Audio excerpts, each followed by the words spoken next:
CNBC आवाज़ Motilal Oswal studio में आप सभी का स्वागत है। आखिरी का 1.5 घंटा भारतीय मार्केट्स के लिए। आज का दिन एक्चुअली देखा जाए तो काफ़ी इंटरेस्टिंग रहा। शुरुआत में मार्केट ने एक बहुत शानदार ट्रेड दिया आपको, एक फुल टॉस उस पर मार्केट में सेलिंग आई एक बड़े गैप अप के बाद, लेकिन उसके बाद थोड़ी सी रिकवरी और अब आखिरी का 1.5 घंटा बाकी है। देखते हैं रिकवरी किस तरीके की ये जो रिकवरी है ये टिकती है नहीं। अभी भी खैर डे हाई और डे लो के एकदम बीचों बीच हम ट्रेड कर रहे हैं। श्रेया और वीरू भी रहेंगे मेरे साथ। हम शो की शुरुआत करते हैं इस वक्त की हेडलाइंस के साथ। बाजार में निचले स्तरों से रिकवरी की कोशिश। निफ्टी निचले स्तरों से 125 पॉइंट सुधर कर 22,150 के करीब। भारतीय, आईसीआईसीआई बैंक, इन्फोसिस और एल&टी ने दिया सहारा। मिड कैप और स्मॉल कैप में सबसे ज़्यादा रिकवरी। कैपिटल गुड्स शेयर में आज अच्छी खरीदारी। इंडेक्स करीब 1% ऊपर। कैपिटल गुड्स में वोल्टास और सुप्रीम इंडस्ट्रीज में करीब 5% का उछाल। साथ ही आईटी और रियल एस्टेट में भी आज रौनक कायम। वहीं सरकारी बैंकों में और एनबीएफसीज में हल्का दबाव कायम। सीमेंट शेयरों में मजबूती। मॉर्गन स्टैनली और सीएलएसए की बुलिश रिपोर्ट से अल्ट्राटेक करीब 3% चढ़कर निफ्टी का टॉप गेनर। ग्रासिम और शी सीमेंट भी 1.5 से 3% ऊपर।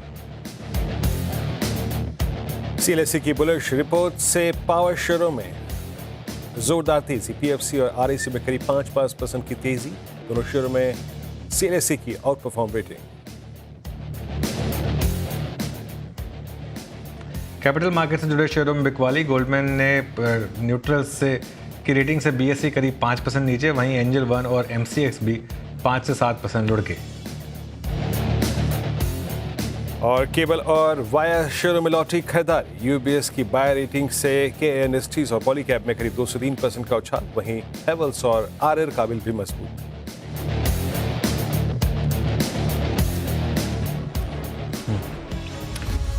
चलिए फिर शो की शुरुआत करेंगे और जैसे मैं कह रहा था श्रेया और वीरू भी जुड़ेंगे मेरे साथ। और आखिरी का 1.5 घंटा मार्केट के लिए कैसा रहेगा ये थोड़ा सा जानने वाला होगा मामला। और एक चीज़ मैं ज़रूर कहूँगा कि मार्केट में रिकवरी ज़रूर आई है वीरू श्रेया, लेकिन अभी भी कॉन्फिडेंस मिसिंग है। मतलब आप उस स्क्रीन को देख रहे हैं, देख देख के लग रहा है कि पता नहीं कब ये हो सकता ना हो ऐसा, लेकिन कब ये रैली फेल होगी, कब ये रिकवरी फेल होगी, फिर से एक बार फिर से हम लोज पर आएंगे।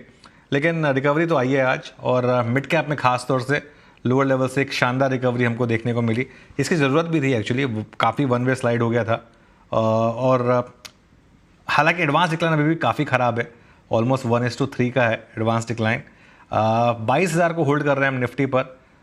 21,800 से 22,000 का हमारा एक लॉजिकल टारगेट था इस डाउन स्विंग में, तो उसका अपर एंड तो आज हमने अचीव कर लिया। 21,800 से 22,000 का वो जो जोन था उसका अपर एंड हमने अचीव कर लिया। अब मेरा ये मानना है कि शायद 21,800 के नीचे अगर आप फिसलें तभी बड़ी गिरावट होगी। हो सकता है आखिरी के 150-200 पॉइंट भले ही आप ना भी लेना चाहें तो उसमें कोई बुराई नहीं होगी। Shreya Veeru, good afternoon. Sir बिल्कुल, बाजार में थोड़ी तो रिकवरी देखने को मिल रही है आज के सत्र में, लेकिन सवाल सर वही बरकरार कि ये जो रिकवरी है कितनी टिकाऊ है, सस्टेनेबल है भी कि नहीं। 1.5 घंटे में कहीं फिर से रुख बदल ना जाए। लेकिन सर सुबह आपकी स्ट्रैटेजी एकदम सटीक साबित हुई, लेकिन अब यहाँ से किस मोड़ पे है बाजार, क्या टेक्सचर है, अब क्या लेवल्स इंपॉर्टेंट है और अब क्या करें बाजार में? बिल्कुल, देखिए श्रेया, अब एक्चुअली बाजार में ना क्या है कि आपको ज़रूरी नहीं है कि हर स्विंग पकड़नी है। जैसा आपने कहा कि सुबह की स्ट्रैटेजी ठीक रही, सुबह मार्केट ने एक आपको गिफ्ट दिया, अगर आपने वो यूटिलाइज़ किया उसके बाद टर्मिनल बंद। अगर आप डे ट्रेडर हैं तो कोई ज़रूरी नहीं है कि उसके बाद आप हर स्विंग को पकड़ें। मेरी ये स्ट्रैटेजी अभी भी वही रहेगी। अब इस मार्केट से आपको जब तक ट्रेंड ना चेंज हो तब तक सेल ऑन रैली, और जहाँ रैली फेल हो वहाँ सेल करें। जैसे एक सुबह रैली फेल हुई, अब इस रैली के फेल होने का वेट करें। रैली मतलब रिकवरी, जहाँ भी फेल हो सकता है आज फेल ही ना हो, ये हो सकता है ये कल फेल हो, तो उसका वेट करें आप। और जहाँ भी शॉर्ट करें वहाँ पर डे हाई का स्टॉप लॉस लगा दें। ये एक बहुत सिंपल स्ट्रैटेजी होगी। पोजिशनली अगर आप शॉर्ट कैरी कर रहे हैं तो अब नया स्टॉप लॉस होगा आपका 22,300 का। एक बार इंटरडे दिखा दीजिए मुझे निफ्टी का ज़रा। उसका मैं सिग्निफिकेंस बताना चाहता हूँ क्यों 22,300 मैं बता रहा हूँ कि अब पोजिशनली आपकी ट्रेड्स का स्टॉप लॉस होगा, क्योंकि आज का हाई है करीब 22,261, तो उससे बस 40 पॉइंट ऊपर 22,300, ध्यान रखिएगा हमने 22,800 से शुरुआत की थी इस ट्रेलिंग स्टॉप लॉस की। 22,800 से 22,600 पर आए थे, अब 22,600 से 22,450 की बात हुई थी, अब 22,300। वो अपने आप आपका स्टॉप लॉस नीचे आता रहेगा, उससे आपकी ट्रेड ग्रिप में आती रहेगी। जहाँ तक बैंक निफ्टी की बात है, बैंक निफ्टी में भी मेरा ये मानना है कि आप हर रैली के फेल होने का वेट करें और वहाँ पर बेचें, तो वहाँ पर मुझे लग रहा है कि आपका एक अच्छा ट्रेड बनेगा। और अब आज का जो हाई है 48,574, वहाँ से लेके 49,000, आई थिंक ये एक बहुत बड़ी रेजिस्टेंस होगी मार्केट के लिए। और 48,500 के एक ट्रेलिंग स्टॉप के साथ अब आप बैंक निफ्टी में चाहे तो शॉर्ट रह सकते हैं। वीरू के पास चलते हैं और Veeru, good afternoon. Stock specific क्या एक्शन रहा? अनुज, स्टॉक्स पे आऊँगा, लेकिन अहमदाबाद कैसा चल रहा है इस वक्त? ये खाना पीना, भोजन सामग्री सब कुछ ठीक ठाक है कि नहीं वहाँ पे? वहाँ खातिरदारी हो रही है स्टूडियो में? मैं एक बार बताऊँ, देखिए हमारी अहमदाबाद टीम में ना उर्विन जी और केतन जी, इनको मैंने कहा था कि थोड़ा सा मुझे अहमदाबाद घुमा लाइए और थोड़ा सा मुझे अहमदाबाद का कुछ पकवान खिला लाइए। वीरू, मैंने थोड़ा सा कहा था, उन्होंने मुझे क्या नहीं खिलाया आज। मतलब जलेबी, फाफड़ा, ढोकला, उसके बाद मतलब कम से कम नहीं तो 36 चीज़ें मैं खा के आया हूँ अभी। तो इसके लिए अगर मैं थोड़ा शो में आज थोड़ा स्लीपी फील करूँ तो मुझे मत ब्लेम करिएगा, ये पूरा ब्लेम फिर केतन जी और अरविंद जी को जाता है। लेकिन बहुत ज़बरदस्त मतलब ज़बरदस्त खाना था यहाँ का।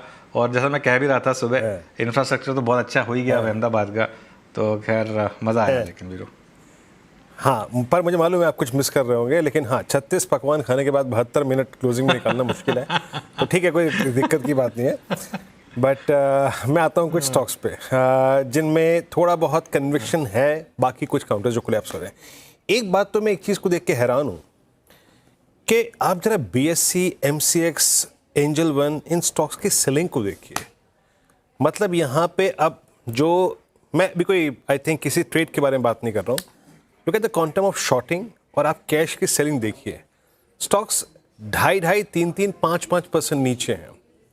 यानी यहाँ पर अगर आप, मैं just putting instance of BSE, BSE का अगर आप इंस्टेंस देखें तो इस स्टॉक ने लगभग 5,000 से लेकर करीब, आप समझ लीजिए, ये प्लीज़ BSE के स्टॉक लेके आइएगा, इसने 500 से लेकर करीब आप समझ लीजिएगा कि 6,000 तक का वन वे मूव देखा था। लेकिन क्रैक, वॉल्यूम्स, शॉर्टिंग बहुत ही भयभीत कर देने वाली। BSE is now heading towards it's 200-day exponential movement. तो एक ब्रांच बाजार की जिसमें काफ़ी सेलिंग है, काफ़ी टारगेटेड सेलिंग है, वो है कैपिटल मार्केट से जुड़े स्टॉक्स, यकीन मानिए। और निफ्टी पर अगर कन्विक्शन अपसाइड को लेकर नहीं बन रहा है, बार बार कोलैप्स आ रहा है, तो इसके लिए आज एक रिलायंस, एक बड़ा डेवलपमेंट यहाँ पर है। रिलायंस ने आज, यकीन मानिए, रिलायंस ने आज अपना 200 week exponential moving average violate किया है। ये एक बड़ा मतलब है। 2016 के बाद ये पहली बार पोस्ट कोविड, यानी कोविड में एक बार हुआ था ऐसा, रिलायंस ने ये एवरेज तोड़ा था, आज इसने तोड़ा है। और मेरे लिए बात क्या है कि जो पहले पुट राइटर्स का जोन था इस सीरीज में, अब वो कॉल राइटर्स का जोन बन गया है।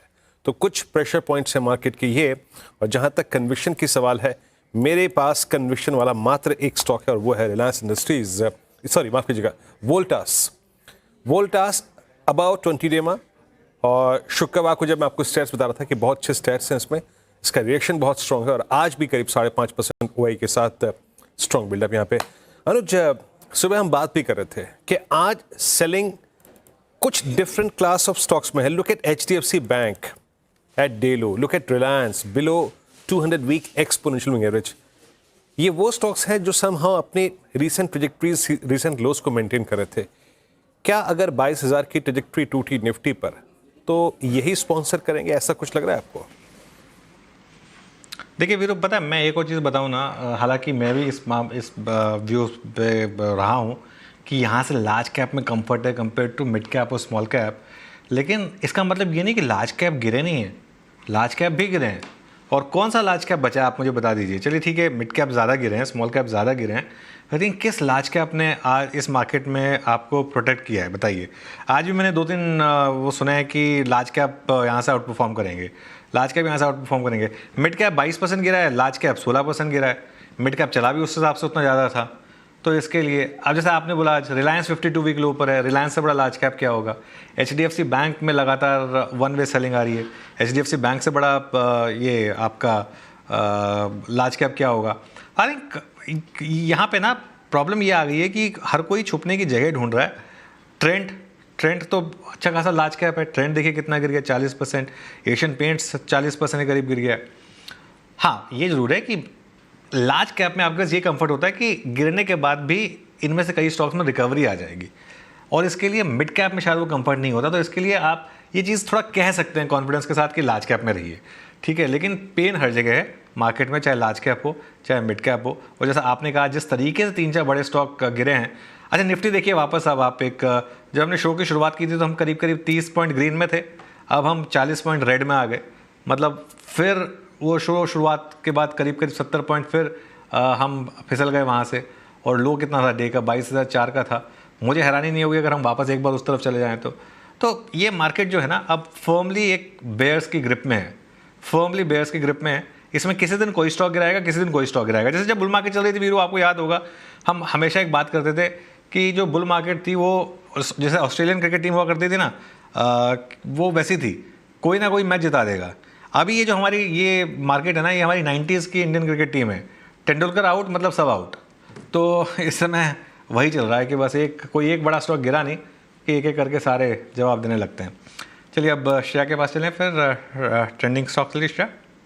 जी सर, ट्रेंडिंग स्टॉक्स पे भी चर्चा करेंगे, लेकिन एक सवाल सर, हालांकि आप डिस्कस भी कर रहे थे मिड कैप और स्मॉल कैप को लेकर, लेकिन जिस तरीके से मार्केट में थोड़ी बहुत रिकवरी हमें देखने को मिली थी निफ्टी और बैंक निफ्टी में, मिड कैप और स्मॉल कैप में भी आज रिकवरी देखने को मिली, जहां पे 1.5% और 2.5% तक गिरा स्मॉल कैप और मिड कैप, अब आधा फीसदी करीब गिरकर कारोबार कर रहे हैं। सर, सवाल ये कि यहाँ पे क्या कोई डिफरेंट अप्रोच रहेगी निफ्टी और बैंक निफ्टी से मिड कैप और स्मॉल कैप को लेकर? क्या कर रहे हैं इन्वेस्टर्स? हाँ देखिए, एक दो एग्जांपल दे देता हूँ मैं आपको श्रेया, सिंस आपने पूछा है मिड कैप और स्मॉल कैप पे। एक एग्जांपल देता हूँ मैं आपको इरिडा का स्टॉक देखिए। अब आप इरिडा, मेरे ख्याल से जितने भी IPOs आए थे उसमें जो गवर्नमेंट सेक्टर्स में थे, उसमें एक ऐसा स्टॉक था जो अच्छा स्टॉक अच्छे प्राइस पर आया था, लेकिन उसके बाद उसमें बेतहाशा रैली हुई थी। अब देखिए आप किस तरीके से ये स्टॉक भी गिर गया है, ठीक है। और उसके अलावा एक और एग्जांपल अगर आपको लेना है तो ओला का ले लीजिए। मैं ये स्टॉक्स इसलिए बता रहा हूँ क्योंकि ये वो स्टॉक्स हैं जो अब एकदम जो लास्ट राउंड ऑफ चीखे निकलने वाली सेल ऑफ होता है ना, अब वो वहाँ पर जा रहे हैं ये स्टॉक सारे के सारे, चाहे इरिडा हो चाहे ओला हो। दिक्कत क्या है कि ये वाला फेज़ जो है ना, ये वाला फेज़ में प्राइस डैमेज कितना होगा ना, ये कोई नहीं कह सकता। ये हम सब जानते हैं अब कि ये शायद मार्केट में आखिरी के 2-3 महीने की करेक्शन चल रही है, लेकिन ये आखिरी के 2-3 महीने की करेक्शन प्राइस वाइज कितनी डैमेजिंग हो सकती है। यही चीज़ अगर आपने 1 महीने पहले सोची होती कि अब तो बहुत गिर गए स्टॉक्स, वहाँ से 20% स्टॉक गिरे, तो ये एक छोटा सा पॉइंट मैं रेस करना चाह रहा था। निफ्टी वापस अब करीब 50 पॉइंट नीचे। श्रेया, ट्रेंडिंग काउंटर्स और आज का कार्यक्रम का क्रम।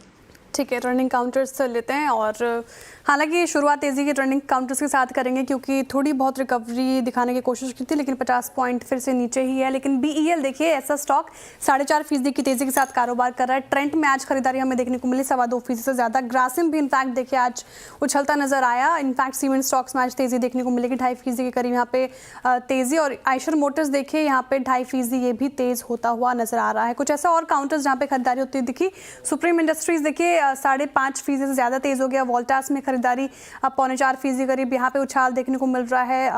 आगामी समर से पहले कुछ ऐसे कंजप्शन वाले स्टॉक्स में तेज़ी। REC देखिए, ये ब्रोकरेजेस काफ़ी बुलिश थे इस पर और 5% तेज़ होकर ये कारोबार करा। वरुण बेवरेजेस में भी अच्छी खरीदारी 4.25% के करीब यहाँ पे तेज़ी बनती नजर आ रही है। लेकिन हालांकि बाजार का तो मूड माहौल ही खराब है, लेकिन कुछ ऐसे काउंटर्स जहाँ पे डेंट ज़्यादा पड़ा है। रिलायंस वीरेंद्र जी मेंशन भी कर रहे थे, 3% की गिरावट यहाँ पे देखने को मिल रही है। कोल इंडिया देखिए यहाँ पे 3% करीब ये टूटकर कारोबार कर रहा है। बजाज ऑटो, बजाज फिनसर्व भी इस लिस्ट में शामिल, 2% की गिरावट इन दोनों ही स्टॉक्स में देखने को मिल रही है। BSE लिमिटेड लगातार इसमें काफ़ी ज़्यादा डेंट पड़ता नजर आ रहा है, 6% करीब ये टूटकर कारोबार कर रहा है। MCX देखिए, इनफैक्ट आप देखेंगे एक्सचेंज वाले स्टॉक्स पर आज डेंट पड़ा है, 4.25% की गिरावट यहाँ पे। IIFL फाइनेंस में भी बिकवाली हावी होती हुई नजर आ रही है, 4.5% के करीब। और इरिडा जैसे कि मेंशन कर रहे थे अनुज सर, यहाँ पे भी 6.5% से ज़्यादा की तेज इनफैक्ट गिरावट आज के सत्र में भी देखने को मिल रही है। चलिए अब कमाई का अड्डा हमारे साथ दमदार पैनल जुड़ा हुआ है, इसकी बात कर लेते हैं। फंडामेंटल राय देने के लिए हमारे साथ मौजूद है SIMFS के शरद अवस्थी जी, टेक्निकल कॉल्स लेंगे हम प्रकाश गाबा, मानस जायसवाल, राजेश सातपुते, शिल्पा राउत, कविता जैन और सोमिल मेहता से 2:20 पर यतिन बताएंगे ऑटो कंपनियों में कितनी रफ्तार है। 2:25 पर बताएंगी मैं बताऊंगी आपको अल्ट्राटेक सीमेंट में तेजी क्यों है। 2:35 पर विपिन जी बताएंगे रियल स्टेट में कैसी है डिमांड। साथ ही 2:45 पर हॉर्मास बताएंगे पावर फाइनेंस शेयरों में तेजी आखिर क्यों है। 2:50 पर मार्केट बिग वॉइस में हमारे साथ होंगे कंपनी सर्कल के managing partner and CIO Gurmeet Chadha ji. 3:05 पर यतिन बताएंगे डीलिंग रूम में किन शेयरों पर है फोकस। 3:10 पर अनुसर से लेंगे कल के लिए स्ट्रैटेजी। साथ ही 3:15 पर लेंगे BTST STBT कॉल्स। चलिए शो की शुरुआत करते हैं। हमारा पैनल तैयार है और ट्रेड्स की शुरुआत करते हैं। सभी को गुड आफ्टरनून। एक बार जरा मुझे पैनल दिखा दीजिए, उसके बाद हम शुरुआत करेंगे। गाबा सर बताइए क्या ट्रेड होगी इस समय की। Good afternoon to you. I think stock होना चाहिए लॉन्ग और वो है safe stock Fortis. Fortis trade करा करीब 629 के आसपास, स्टॉक होना चाहिए 622 का, 7 रुपए का। अपसाइड टारगेट करीब 640-45 हो सकते हैं फोर्टिस। ओके एक बार जरा इंटरेस्टिंग फोर्टिस में जाने का प्रकाश सर को एडवांटेज क्या मिल रहा है। देखिए पहली बात तो ये है कि इस स्ट्रक्चर को अगर आप देखें फोर्टिस हेल्थ केयर स्टेबल है, स्ट्रॉन्ग है, पिछले 4-5 दिन में टूनेरिमा के ऊपर सस्टेन रहा है, आज बाइंग भी है और डेरिवेटिव्स का जो विदाउट टिकट शॉर्टिंग प्रेशर होता है वो यहाँ नहीं है। तो थोड़ा सा अपने आप को प्रकाश सर ने कैश की कॉल पे शिफ्ट कर लिया। That's good. आई मीन होता है ऐसा। मानस आपका trade? Virendra ji I think Angel One में बिकवाली करने की राय रहेगी, क्योंकि यहाँ पर अगर आप देखिए तो कंसोलिडेशन के बाद चार्ट्स पे फ्रेश ब्रेकडाउन है। स्टॉक इंपॉर्टेंट मूविंग एवरेज के नीचे ट्रेड कर रहा है। मेरे ख्याल से यहाँ से भी अच्छी खासी गिरावट देखने को मिल सकती है। तो एंजल वन के फ्यूचर में बिकवाली करनी है। 1961 का स्टॉप लॉस लगाना है और 1800 के टारगेट सेट करने हैं। अगर चाहे तो 1900 वाला पुट ऑप्शन ले सकते हैं। 106 रुपए के आसपास ट्रेड कर रहा है तो वहां पर खरीदारी करिए। 69 का स्टॉप लॉस लगाइए और 175 के टारगेट सेट कर सकते हैं 1900 के पुट ऑप्शन में। डिस्क्लोजर है कि ये रिकमेंडेशन हमने अपने क्लाइंट्स को भी दिया हुआ है। ठीक है, एंजल वन के फ्यूचर्स में बिकवाली की राय फिलहाल आती हुई और 7% से ज़्यादा टूट कर ये कारोबार कर रहा है। राजेश सातपुते जी वेरी गुड आफ्टरनून। आपने क्या पिक किया आज के सत्र के लिए? सर आप म्यूट पर हैं, unmute button sir. Okay sorry. Good afternoon Shreya and good afternoon everyone. Shreya देखिए मेरा जो रहेगा वो सेल साइड का ही ट्रेड होगा, that will be SBI life. SBI life में परसों एक ब्रेकडाउन था और आज यहाँ पे फॉलो थ्रू मिल रहा है, तो इसका जो टारगेट होगा वो रहेगा 1380 का। शार्टेड लेवल ऑफ 1418, 1418 पे चल रहा है, आपको सेल करना है विद स्टॉप लॉस ऑफ 1440, 1440 का स्टॉप लॉस होगा। चलिए अब चलते हैं शिल्पा जी के पास। शिल्पा जी गुड आफ्टरनून, आपकी ट्रेड? Good afternoon everyone. मेरा ट्रेड भी सेल साइड की तरफ रहेगा IGL में। IGL यहाँ पे 184 के अराउंड फ्यूचर्स में है। आप 191 के स्टॉप लॉस से इसको सेल कीजिए। मुझे लगता है 191 के ऊपर जब तक ये नहीं जाता इसमें वीकनेस बना रहेगा और यहाँ पे डाउनसाइड लेवल्स जो है वो 160 तक के भी अवेलेबल है। तो यहाँ पे एक सेल स्ट्रेटेजी फॉर IGL। किसी को ऑप्शंस के थ्रू ट्रेड लेना है तो 180 का पुट ऑप्शन जो रफली 6 रुपए का अराउंड ट्रेड कर रहा है, आप इसमें भी पार्टिसिपेट कर सकते हैं। स्टॉप लॉस आप यहाँ पे 3 रुपए का रखिए और ये व्यू सही जाता है तो ये आपको टूवर्ड्स 9 से लेके 12-13 तक भी ट्रेड करते मिलेगा। ओके IGL 183 पर आपका सेल कॉल है और पुट ऑप्शन 180 का प्रीमियम 550 है इसका। इस वक्त चलते कविता जी के पास। कविता जी गुड आफ्टरनून, आपका ट्रेड इस वक्त का? Very good afternoon Virendra ji, good afternoon everyone. Well मेरा ट्रेड शॉर्ट साइड होगा, दैट्स ऑन कैम्स। मुझे लगता है ये जो कवरिंग आई है अंटिल ये काउंटर 3200 के नीचे मेंटेन है, यहाँ पर सेलिंग प्रेशर वापस आते हुए दिख सकता है। For the price target of 3070 3050 camps पर आप एक शॉर्ट ट्रेड ले सकते हैं विद स्टॉप लॉस ऑफ 3195। ठीक है, कैम्स सेल साइड की ट्रेड कविता जी की तरफ से आती हुई। शरद जी वेरी गुड आफ्टरनून। जिस तरीके से बाजार में वोलेटिलिटी देखने को मिल रही है हमें कुछ पहले आखिर के आधे घंटे में, ऐसे में कोई ऐसे स्टॉक्स जो आपको अच्छे लग रहे हैं खरीदारी के लिहाज से? हाँ जी गुड आफ्टरनून। हमें लगता है लार्ज कैप में संवर्धन मदरसन या मदरसन सुमी जो पहले बोली जाती थी कंपनी, वो एक काफी डिसेंट बेटे इन वैल्यूएशंस पे। रिसेंटली यूरोप वगैरह और US के सैंक्शंस वगैरह के ओवरहैंग की वजह से काफी करेक्शन आई है। बट हमारा ये मानना है कि जिस तरीके से कंपनी की परफॉर्मेंस आई है पिछले कुछ समय में, आने वाले समय में भी हम ये उम्मीद करें कि वो अपनी जो लीडरशिप पोजीशन है सारे प्रोडक्ट्स में वो मेंटेन करेंगे। और यहाँ से भी हमें लगता है इन वैल्यूएशन से अगले 1-1.5 साल में ग्रोथ काफी रोबस्ट रहनी चाहिए, 15 से 20% जैसी ग्रोथ रहनी चाहिए। और इसके अलावा जो डाइवर्सिफिकेशन एरोस्पेस, कंज्यूमर गुड्स और आईटी में वो कर रहे हैं, उसका भी फायदा आने वाले समय में मिलना चाहिए। ज्यादातर प्लांट्स अगले 12 से 18 महीने में चालू होंगे। कंज्यूमर गुड्स का एक प्लांट ऑलरेडी चालू हो गया है। तो हमारा ये मानना है कि ये एक लीडिंग कंपनी है। थोड़ा बहुत इनहेरेंट जो स्लो डाउन आना है वो ऑलरेडी प्राइस्ड इन है। हम ये उम्मीद कर रहे हैं कि अगले साल कंपनी 7 रुपए के आसपास की अर्निंग्स रिपोर्ट करेगी। 30 का मल्टीपल मिलना बहुत मुश्किल नहीं होना चाहिए, तो 210 रुपए के लक्ष्य के हिसाब से संवर्धन मदरसन। ओके, संवर्धन मदरसन पे आपके बाय कॉल है। मीनवाइल थोड़ा सा विषय चेंज करते हैं, अब शरद जी के पास ही रहेंगे। शरद जी, ये वोल्टास में सडनली आने वाली बाइंग, मेट की टिप्पणियां regarding I think temperature in central India in March, और suddenly Blue Star, Voltas in make buying. In fact Blue Star में आज एक बहुत स्ट्रॉन्ग मूव है, वोल्टास 5% ऊपर, लास्ट सेशन में काफ़ी स्टेबल था। ये वाइट गुड सेगमेंट में स्पेशली आई मीन जो कैटर करते हैं समर सीजन को, उनमें से कोई कॉल है क्या आपकी इस वक्त बाय कॉल? देखिए, वोल्टास, ब्लू स्टार तो मुझे लगता है फेयरली टू फुल्ली वैल्यूड है। हालांकि ऑप्टिमिज्म अगर रहता है डिमांड को लेके, टिपिकली हार्श समर को लेके, तो थोड़ा बहुत और मोमेंटम वाइज अपटिक आ सकता है। बट वैल्यूएशन वाइज मुझे नहीं लगता कि बहुत ज्यादा अपसाइड इन दोनों स्टॉक्स में यहाँ से बन पाएगी। कंपैरेटिवली शायद एक सिम्फनी या फैंस को अगर आपको प्ले करना हो तो क्रॉम्पटन या ओरिएंट इलेक्ट्रिक, ये स्टोरीज प्रोबेबली बेटर प्लेस्ड हैं इस चीज को प्ले आउट करने के लिए। वोल्टास और ब्लू स्टार में शायद वैल्यूएशंस में उतना कंफर्ट आपको अब इन भाव पे नहीं मिले अगले साल भर के हिसाब से। तो मुझे लगता है यहाँ पे शायद अपसाइड उतनी ज्यादा आपको नहीं मिले। कंपैरेटिवली आपको क्रॉम्पटन में, ओरिएंट इलेक्ट्रिक में और सिम्फनी में मुझे लगता है काफी बड़ी अपसाइड मिलेगी। ठीक है, तो फिलहाल ये रणनीति यहाँ पे ये हिदायत आते हुए एक और स्टॉक की बात करते हैं। इनफैक्ट बीएससी रखी है स्क्रीन पर, काफ़ी ज़्यादा गिरावट इस पर्टिकुलर काउंटर में आज के सत्र में देखने को मिल रही है। 6% करीब मार झेल रहा है ये गिरावट की, और काफ़ी ज़्यादा स्टॉक में डेंट पड़ता नज़र आ रहा है। इनफैक्ट आप देखें तो पूरे ही जो एक्सचेंज स्टॉक्स है उस पर डेंट पड़ता नजर आया। लेकिन बीएससी की बात करें स्पेशली, राजेश जी मैं चाहूँगी आप चार्ट देखें। आज गोल्डमैन जैक्स ने रिपोर्ट भी निकाली थी, प्राइस टारगेट भी कट किया। ये जो बीएससी में हमें एक रैली देखने को मिली थी, क्या वो अब धूमिल होती नजर आ रही है? अब वो ग्लोरी नहीं देखने को मिलेगी, या फिर अभी ये मामूली गिरावट है और यहाँ पे खरीदारी की राय बन सकती है?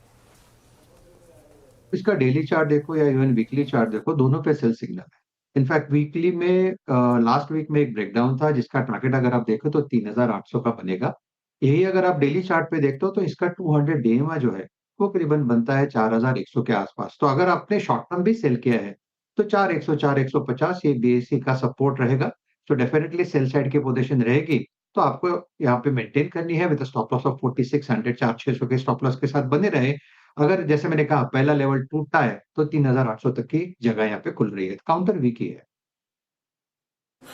जी, काउंटर वीक है ये बीएससी, और वीक है, बहुत ही वीक है, और टारगेटेड सेलिंग इस सेगमेंट में है। इस बीच ज़रा आप एक बार रखिए स्क्रीन पे निफ्टी ऑटो। देखिए फाइनली इस बाजार का रिएक्शन आज के नंबर्स पे क्या है, थम्स डाउन। निफ्टी ऑटो 20,557 पे आप समझ लीजिएगा कि अगर मैं वीकली चार्ट्स पे ट्रांसलेट करूं तो ये आ रहा है एग्जैक्टली। निफ्टी है 100 वीक एक्सपोनेंशियल मूविंग एवरेज पे, निफ्टी बैंक भी itself 100 week exponential moving average पे, और इसने लास्ट के 20 दिन में प्राइस डे में ज़्यादा देखा है, और ये एवरेज को ये विजिट कर रहा है मेरे ख्याल से फरवरी 2022 के बाद पहली बार। अब अगर ये मैसेज है निफ्टी ऑटो का वीकनेस का, कुछ काउंटर्स को देखिए जहाँ पे फ्रेश वीकनेस आ रही है। मैंने आपको पहले ही अलर्ट किया था कि मारुति में 20 डे में ब्रीच हुआ है, शॉर्ट की अपॉर्चुनिटी बन रही है।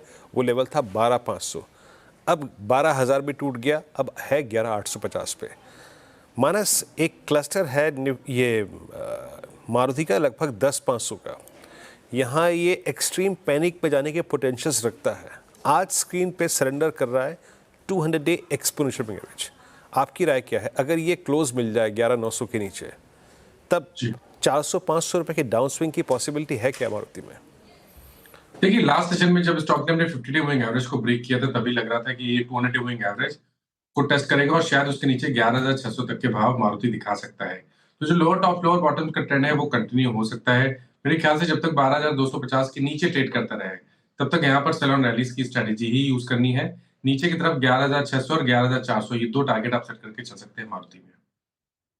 ठीक है, Maruti Suzuki sell on rise की रणनीति और ऑटो स्पेस हम डिस्कस कर रहे हैं, इसी पे स्टिक रहते हैं। और देखिए फरवरी के सेल्स नंबर्स के बाद ऑटो शोरूम में आज एक्शन है और जाहिर सी बात है वो देख भी रहे हैं, लेकिन ऑटो नंबर्स की एनालिसिस लेकर मेरे सहयोगी यतिन मोता जी जुड़े हुए हैं। यतिन जी बताइए क्या एनालिसिस किया आपने? देखिए, अगर हम ऑटो सेक्टर की बात करें तो फरवरी के नंबर्स इतने भी खराब नहीं है। इनफैक्ट जो एक्सपेक्टेशंस लो थी उसके मुकाबले ज़्यादातर ऑटो कंपनियों ने बेहतर प्रदर्शन दिखाया है। सबसे पहले अगर हम महिंद्रा एंड महिंद्रा की बात करें तो ऑटोमोटिव और ट्रैक्टर दोनों ही सेगमेंट के सेल्स में लगभग 15% की आपने अपटिक देखी है साल दर साल बेसिस पे। ऑटो सेल्स लगभग 83,700 यूनिट्स के आसपास रहे हैं और वहीं ट्रैक्टर्स में 25,500 यूनिट से ज़्यादा की बिक्री आपको फरवरी के महीने में होती हुई नज़र पड़ रही है। हालांकि मारुति ने लगभग फ्लैट सा नंबर दिया है, लगभग 2 लाख यूनिट के आसपास उनकी बिक्री रही है। अनुमान था कि 2 लाख 5,000 2 लाख 10,000 यूनिट्स के आसपास वो बेचें, लेकिन हाँ 2 लाख यूनिट्स ही यहाँ सेल्स आती हुई नज़र पड़ी है। सेल्स लगभग 1% साल दर साल बेसिस पे ऊपर आपको दिखाई दे रहे हैं। अगर हम टाटा मोटर्स की बात करें तो इलेक्ट्रिक व्हीकल सेल्स में 20% से ज़्यादा की गिरावट है। हालांकि ओवरऑल नंबर्स, क्योंकि ट्रक सेगमेंट सेल्स बेटर हैं, passenger vehicle segment sales better हैं, तो ओवरऑल नंबर लगभग 79,344 यूनिट्स आए हैं, जो अनुमान था लगभग 78,000 यूनिट्स का। तो यहाँ भी आपको थोड़े बहुत सेटिस्फैक्टरी नंबर्स ही दिखाई पड़ रहे हैं। 4 व्हीलर्स से मूव करते हैं 2 व्हीलर्स की तरफ, और अगर हम आइशर मोटर्स रॉयल एनफील्ड की सेल्स की बात करें तो यहाँ 20% का आपको ग्रोथ देखने को मिल रहा है। टीवीएस मोटर्स अनुमान से 10% बेटर आपको सेल्स लाके दिखा रहा है और शायद इसीलिए आज 2 व्हीलर स्पेस में ये स्टॉक वाइज अच्छा प्रदर्शन कर रहा है। सेल्स लगभग 4,04,000 यूनिट्स के आसपास रहे हैं और अनुमान था लगभग 3.25 लाख यूनिट्स का। और हीरो मोटोकॉर्प की बात करें तो डिसअपॉइंटमेंट यहाँ हाथ लगा है मारुति की तरह ही। और अगर हम टोटल फेब सेल्स की बात करें तो 3.88 लाख यूनिट्स आए हैं, जबकि अनुमान था 4,10,000 यूनिट्स का। तो मारुति, हीरो मोटोकॉर्प और बजाज ऑटो, ये 3 कंपनियों को अगर आप देखें तो शायद थोड़ा बहुत डिसअपॉइंटिंग ऑटो सेल्स रहा है, लेकिन बाकी की ऑटो कंपनियों ने अच्छा प्रदर्शन दिखाया है। बिल्कुल, उन तीनों कंपनी को छोड़ के बाकी के कंपनियों ने अच्छा प्रदर्शन दिखाया। शुक्रिया यतिन तमाम जानकारी के लिए। महिंद्रा एंड महिंद्रा की थोड़ी बात कर लेते हैं। नंबर्स अच्छे लगे और ब्रोकरेजेस भी देखिए बुलिश नजर आए और HSBC ने टारगेट 3,520 का रख दिया। 35% का अपसाइड पोटेंशियल ब्रोकरेजेस को भी दिख रहा है, नंबर्स भी अच्छे हैं। महिंद्रा ने हाल के दिनों में करेक्शन भी दिखाई थी, वहाँ से बाउंस बैक भी हुआ है।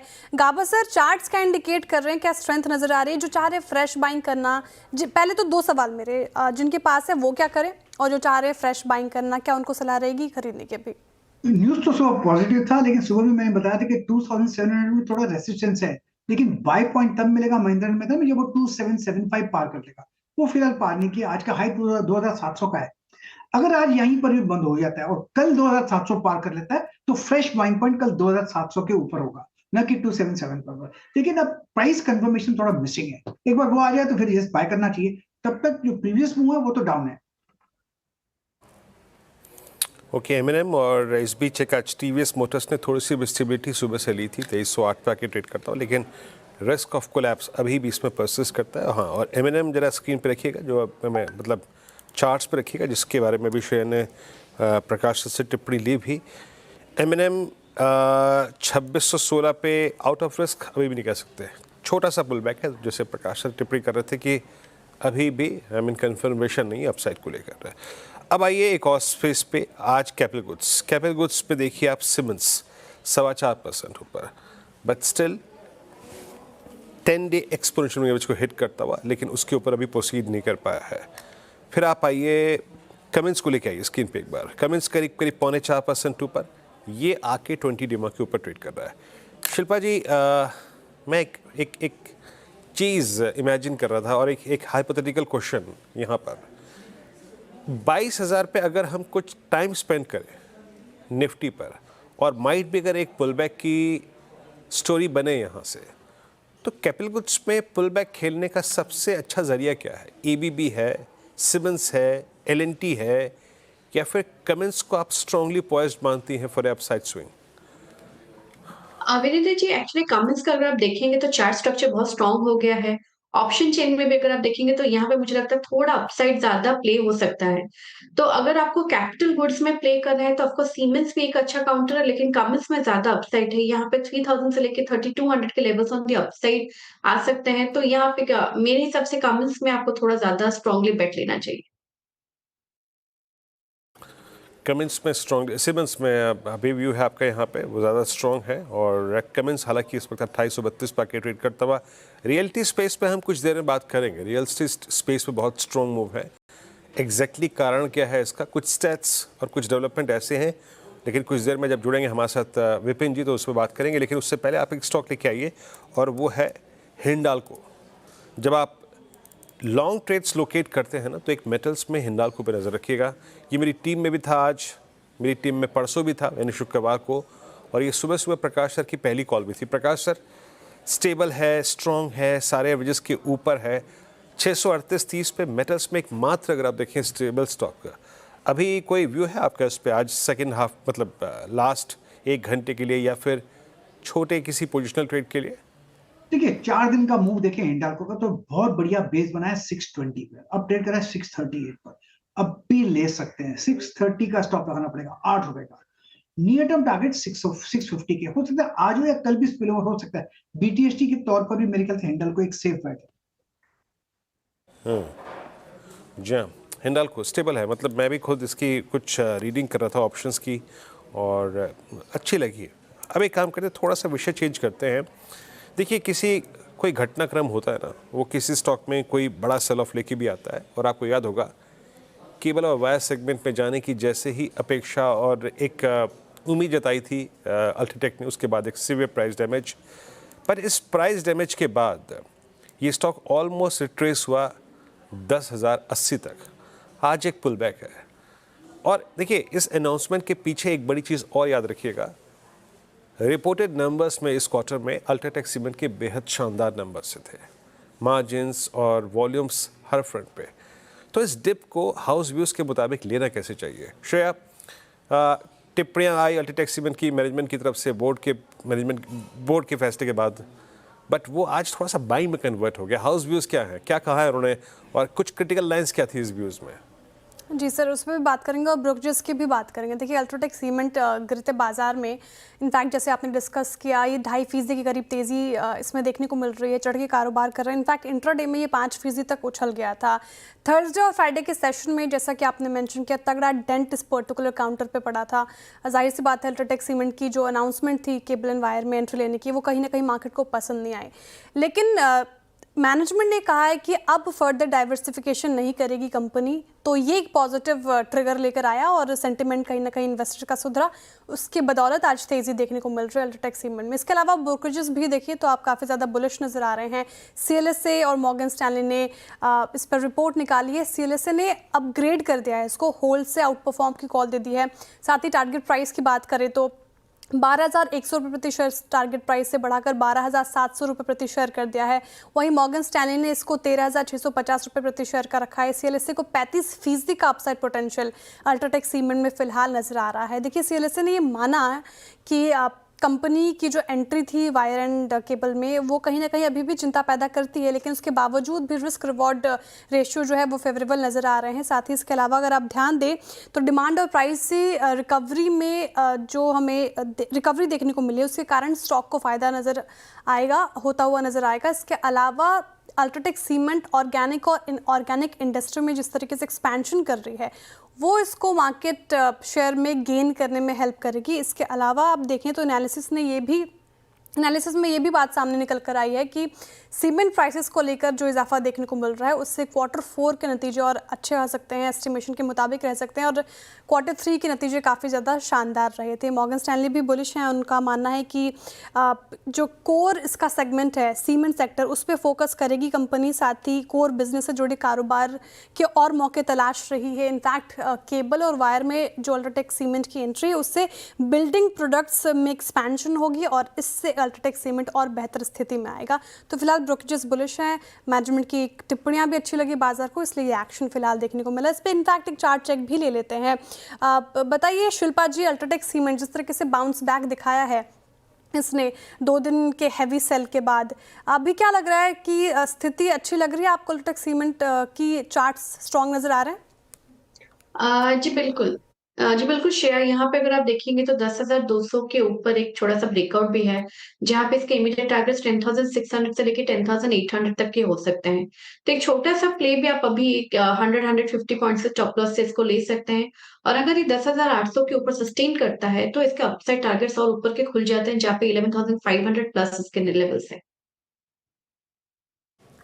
ओके, अल्ट्राटेक सीमेंट 10,325 पे आके ट्रेड करता हुआ पुल बैक यहाँ पे है। निफ्टी एक अच्छी बात है कि एक डिफरेंशियल मेंटेन करके चल रहा है वर्सेस 22,000, और बैंक निफ्टी भी समहाउ एक कन्विक्शन बटोरने की कोशिश करता हुआ 48,000 के आसपास। हमारे साथ सौमिल मेहता इस बीच जुड़ चुके हैं हमारे आज के गेस्ट पैनल में, एक और technical analyst. Saumil, good afternoon. Saumil, एक 10 सेकंड का कमेंट आपका इंडेक्स पे 22,000 पे कुछ स्टेबिलिटी के चांसेस लग रहे हैं कि नहीं लग रहे हैं, या फिर वॉल्यूशन के चांसेस, और उसके मद्देनजर आपका ट्रेड क्या रहेगा इस वक्त का? इस समय मैं एक छोटा सा बाउंस एक्सपेक्ट कर रहा हूँ 22,300 तक का। 22,270 के आसपास 20 आवरली मूविंग एवरेज है, तो वहां तक का बाउंस एक्सपेक्ट कर रहा हूँ। ओवरऑल बायस नेगेटिव रहेगा।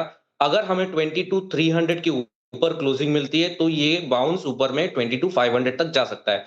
इससे ज्यादा मैं एक्सपेक्ट नहीं कर रहा हूँ। बायस नेगेटिव रहेगा शॉर्ट टर्म में, मीडियम टर्म में।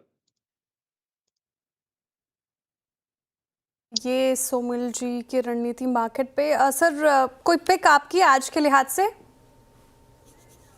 ये बाउंस जो मैं एक्सपेक्ट कर रहा हूँ इसके ऊपर मुझे लगता है कि ट्रेंड एक बाय कॉल रहेगा। ट्रेंड में 4,850 के आसपास के स्टॉप लॉस और ऊपर में 5,100 के टारगेट्स रहेंगे in the very very short term. एक शार्प पुल बैक एक्सपेक्ट कर रहा हूँ ट्रेंड में। दूसरा और एक कॉल होगा बजाज फाइनेंस में। इसमें स्टॉप लॉस होगा 8,560 के आसपास, छोटा सा स्टॉप लॉस है, और ऊपर में टारगेट होगा 8,750। ठीक है। ट्रेंड और बजाज फाइनेंस देखिए दोनों ही स्टॉक्स में अच्छी तेजी देखने को मिल रही है आज के सत्र में। ब्रोकरेजेस भी बुलिश नजर आ रहे थे ट्रेंड पे।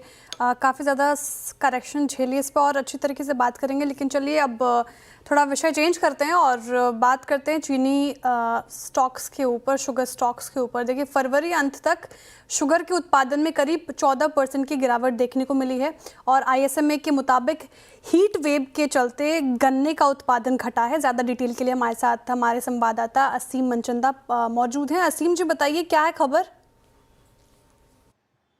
देखिए, हाल में ही ISMA ने अपना नया डाटा जारी किया है। इस नए डाटा के मुताबिक फरवरी तक अब तक चीनी की पिछले साल के मुकाबले अब तक चीनी के प्रोडक्शन में करीबन 14% की गिरावट देखने को मिली है। मिलें भी काफी दोगुनी तेजी के साथ बंद हो रही है। अगर मैं पिछले साल बात करूं तो फरवरी अंत तक करीबन 65 मिलें बंद हुई थी, लेकिन अब ये आंकड़ा बढ़कर के 177 मिलों का पहुंच गया है। तो उसके साथ साथ अब जो मौसम विभाग है उसने भी हीट वेव की चेतावनी ऑलरेडी जारी कर दी है। उसने कहा है कि जब मार्च है, उससे मार्च से लेकर के मई तक जो मौसम है वो सामान्य से ज्यादा गर्म रहेगा, और इसके साथ साथ कई सारी हीट वेव भी आपको देखने को मिलेंगी। तो हीट वेव का असर सीधे सीधे आपको जो गन्ने चीनी का उत्पादन है उसके ऊपर देखने को मिलेगा। जो गन्ना है उसका रस सूख जाएगा और उसका चीनी का उत्पादन जो है वो आने वाले दिनों में कम हो सकता है। शुगर के प्राइसेस में ऑलरेडी मूवमेंट होनी शुरू हो गई है, दाम बढ़ने शुरू हो गए। जो एस ग्रेड की शुगर है उसके दाम होलसेल के अंदर अब तक 6.5% बढ़ चुके हैं। तो हमें मार्च का वेट करना पड़ेगा। अगर मार्च में किसी भी तरह की प्रोडक्शन में तेजी नहीं आती है तो आपको ये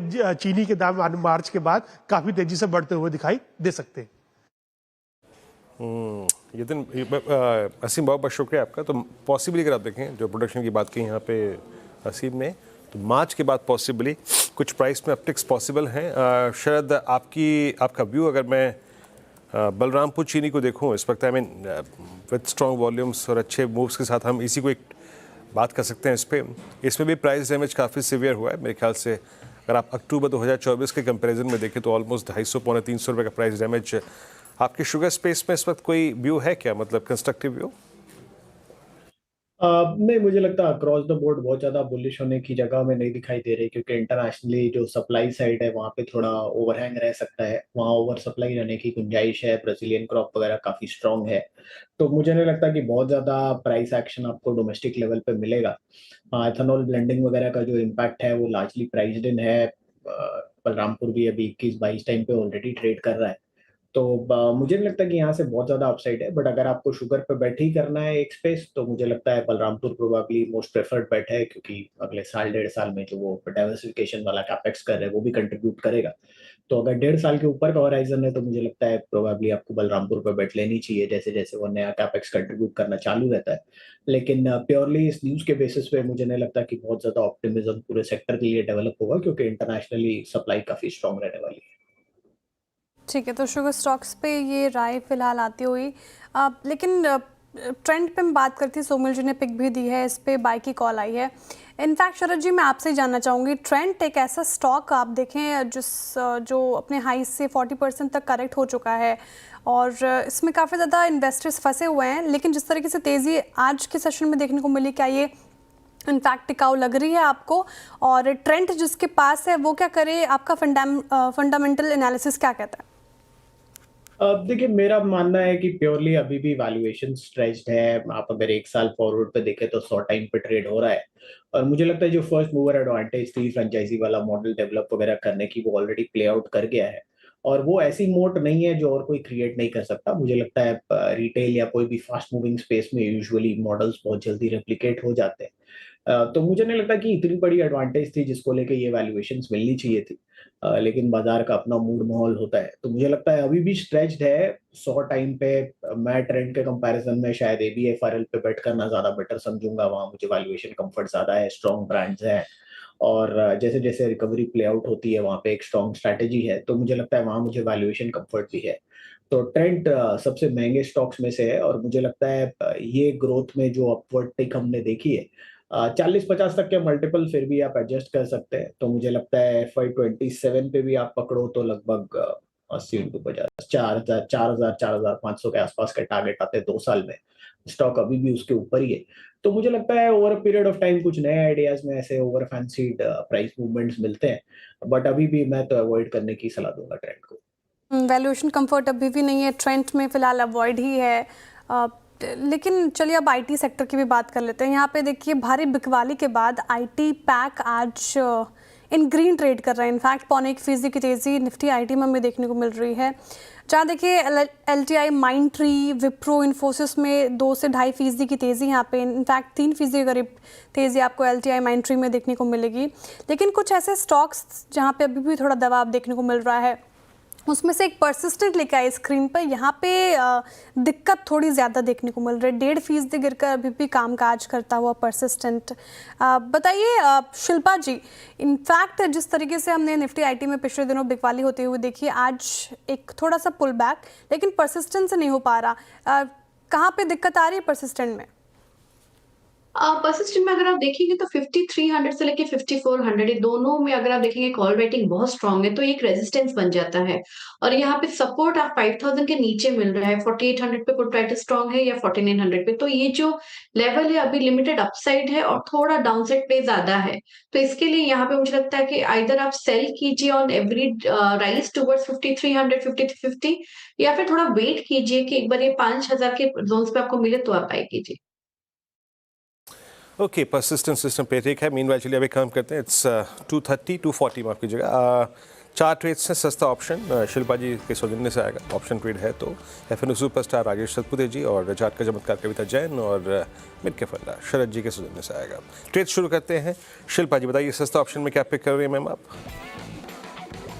जी अनुज जी, सस्ता ऑप्शन में बाई साइड में रहेगा हैल। ये पूरे सेक्टर में एक छोटा सा एक बाउंस बैक आ रहा है और मुझे लगता है हैल यहाँ से 3400 तक के लिए एक अटेम्प्ट लेना चाहिए। तो यहाँ पे 3300 का कॉल ऑप्शन जो रफली अभी 85 रुपीज में ट्रेड कर रहा है, आप इसमें पार्टिसिपेट कीजिए। स्टॉप लॉस 60 का रखिए। पहला टारगेट रहेगा 110 का, इसके ऊपर सस्टेन होता है तो ये 135 से लेके 140 के नेक्स्ट टारगेट रहेंगे। के HCL आपकी 3300 की कॉल आप पुल बैक के लिए बाय कर सकते हैं। चलते हैं राजेश सतपुते जी के पास, उनका ट्रेड पिक करने के लिए एफएनओ सुपरस्टार। राजेश जी क्या पिक कर रहे हैं? वीरेंद्र जी देखिए वीरेंद्र जी देखिए, मेरी नजर है कमिंस इंडिया पे। कमिंस इंडिया में 2820 का एक रेजिस्टेंस था 2800 से लेके 2820 का, जहाँ पे 1020 DMRC था। तो इसने 1020 DMRC को ब्रेकआउट दिया है, तो मुझे लगता है ये मोमेंटम थोड़ा और चलेगा। तो according to me swing trading का इसका टारगेट होगा 2900 का। So at a level of 2840 it's a buy. Stop loss होगा 2810 का। 2810 का स्टॉप लॉस के साथ क्यूमेंस इंडिया में फिलहाल खरीदारी करने की राय है। अब चलते चार्ट का चमत्कार के लिए कविता जैन जी के पास। कविता जी बताइए आपका चार्ट का चमत्कार। सो सिमंस एज लाइक कमंस कंपैरेटिवली बेहतर चार्ट है, बट सिमंस में मुझे लगता है अगर ये लेवल निकाल पाता है 4850 का, तो अपसाइड मोमेंटम इसमें फर्दर एक्सटेंड होते हुए दिख सकता है 4900 4920 के प्राइस टारगेट के लिए। In that case stop loss छोटा मेंटेन करेंगे, 4765 के एसएल के साथ इसे अप्रोच करें। ठीक है, 4760 का स्टॉप लॉस मेंटेन का चलना है। सीमेंस में अच्छी तेजी, डे हाई के आसपास कारोबार करता हुआ। चलिए मिड कैप फंडा लेते हैं शरद जी से। शरद जी बताइए आपका मिड कैप फंडा। जी हमारा मिड कैप फंडा होगा IGL, Indraprastha gas limited. Company देश की जानी मानी सिटी गैस डिस्ट्रीब्यूशन और सीएनजी कंपनी है। दिल्ली क्षेत्र में इनका खास करके बड़ा काम है। रिसेंटली कुछ गवर्नमेंट रेगुलेशंस की वजह से थोड़ा डाउनटेक आया है और बिजनेस में भी थोड़े से चैलेंजेस ये फेस कर रहे हैं, बट हमारा ये मानना है कि आने वाले समय में जो डाइवर्सिफिकेशन स्ट्रेटजीज कंपनी ने अडॉप्ट की है, चाहे वो एडजॉइनिंग एरियाज में ट्रेलर्स वगैरह को सप्लाई करके अपनी जो डिमांड साइड थोड़ी कम हो रही है उसको कवर करने का, सिटी गैस डिस्ट्रीब्यूशन में अपनी डेप्थ बढ़ाने का, hydrogen blending, electric chargers, gas meter manufacturing, ये तमाम डाइवर्सिफिकेशन जो ये कंपनी ट्राई कर रही है उसका फायदा इनको आने वाले समय में मिलना चाहिए। हमारा ये मानना है कि अगले साल भी कंपनी ने जो 10-11% वॉल्यूम ग्रोथ की गाइडेंस दी है वो आसानी से अचीव हो जानी चाहिए। प्लस अगले साल की अर्निंग में भी लगभग 16-17% जैसा उछाल हमें मिलना चाहिए। तो अगले साल हम ये उम्मीद कर रहे हैं कि कंपनी 15 रुपए के आसपास की अर्निंग्स रिपोर्ट करेगी और 25 का मल्टीपल मिलना बहुत मुश्किल नहीं होना चाहिए। तो 250 और 260 रुपए के लक्ष्य के हिसाब से Indraprastha gas limited. Okay, IGL आपका बाय कॉल है। यहाँ पे हमने शुरुआत की सस्ता ऑप्शन से और पहली कॉल थी एचएल की कॉल पुल बैक ट्रेड के प्रोस्पेक्टिव से। यहाँ पे शिल्पा जी ने पिक की एचएल 3300 की स्ट्राइक, करीब 110 के 135 के लक्ष्य के लिए स्टॉप 60 का स्टॉप लॉस। सेकेंड रेड यहाँ से आया राजेश सतपुते जी का और उन्होंने पिक किया कमेंस फ्यूचर्स को 2900 का लक्ष्य, 28 का स्टॉप लॉस। और तीसरा ट्रेड पिक किया कविता जी ने सिमंस को और 49-20 के लक्ष्य के लिए 47-65 का यहाँ पे स्टॉप लॉस है। और लास्ट रेट आईजीएल अभी अविश्वर जी ने पिक किया 183-43 पे शेयर। चलिए अब ठीक है, रियल स्टेट की बात करते हैं। देखिए प्रॉपर्टी बाजार का हाल आप देखें तो शेयर बाजार जैसा नहीं है। मुंबई में लग्जरी फ्लैट्स का क्रेज अब भी बरकरार है। इनफैक्ट आप देखें नाइट फ्रैंक की एक रिपोर्ट के मुताबिक फरवरी में मुंबई में जोरदार रजिस्ट्रेशन हुआ है। सिर्फ रियल स्टेट नहीं बल्कि बाजार का फोकस होम फर्निशिंग सेक्टर पर भी है और पॉलीकैब और केबल एंड वायर पर ब्रोकरेज हाउसेज भी बुलिश नजर आ रहे हैं। उन्होंने भी रिपोर्ट निकाली है। मुंबई में प्रॉपर्टीज के रजिस्ट्रेशन और नाइट फ्रैंक की पूरी रिपोर्ट के साथ ब्रोकरेज रिपोर्ट बताने के लिए हमारे साथ विपिन भट्ट और दीपाली राणा मौजूद हैं। विपिन जी, पहले आपसे जानना चाहूंगी कि मुंबई में लग्जरी फ्लैट्स को लेकर क्रेज जारी है, क्या निकला है नाइट फ्रैंक की रिपोर्ट में, बताइए। तो बेसिकली ये नंबर्स हैं जो हर महीने रजिस्ट्रार ऑफिस से आते हैं और नाइट फ्रैंक उनको रिपोर्ट करता है। तो फरवरी महीने का जो नंबर 28 दिन ही होते हैं फरवरी में, हमें याद रखना होगा, लेकिन फिर भी ये नंबर काफ़ी अच्छा है। तो देखिए पिछली 2-3 फरवरी की यहाँ तुलना है।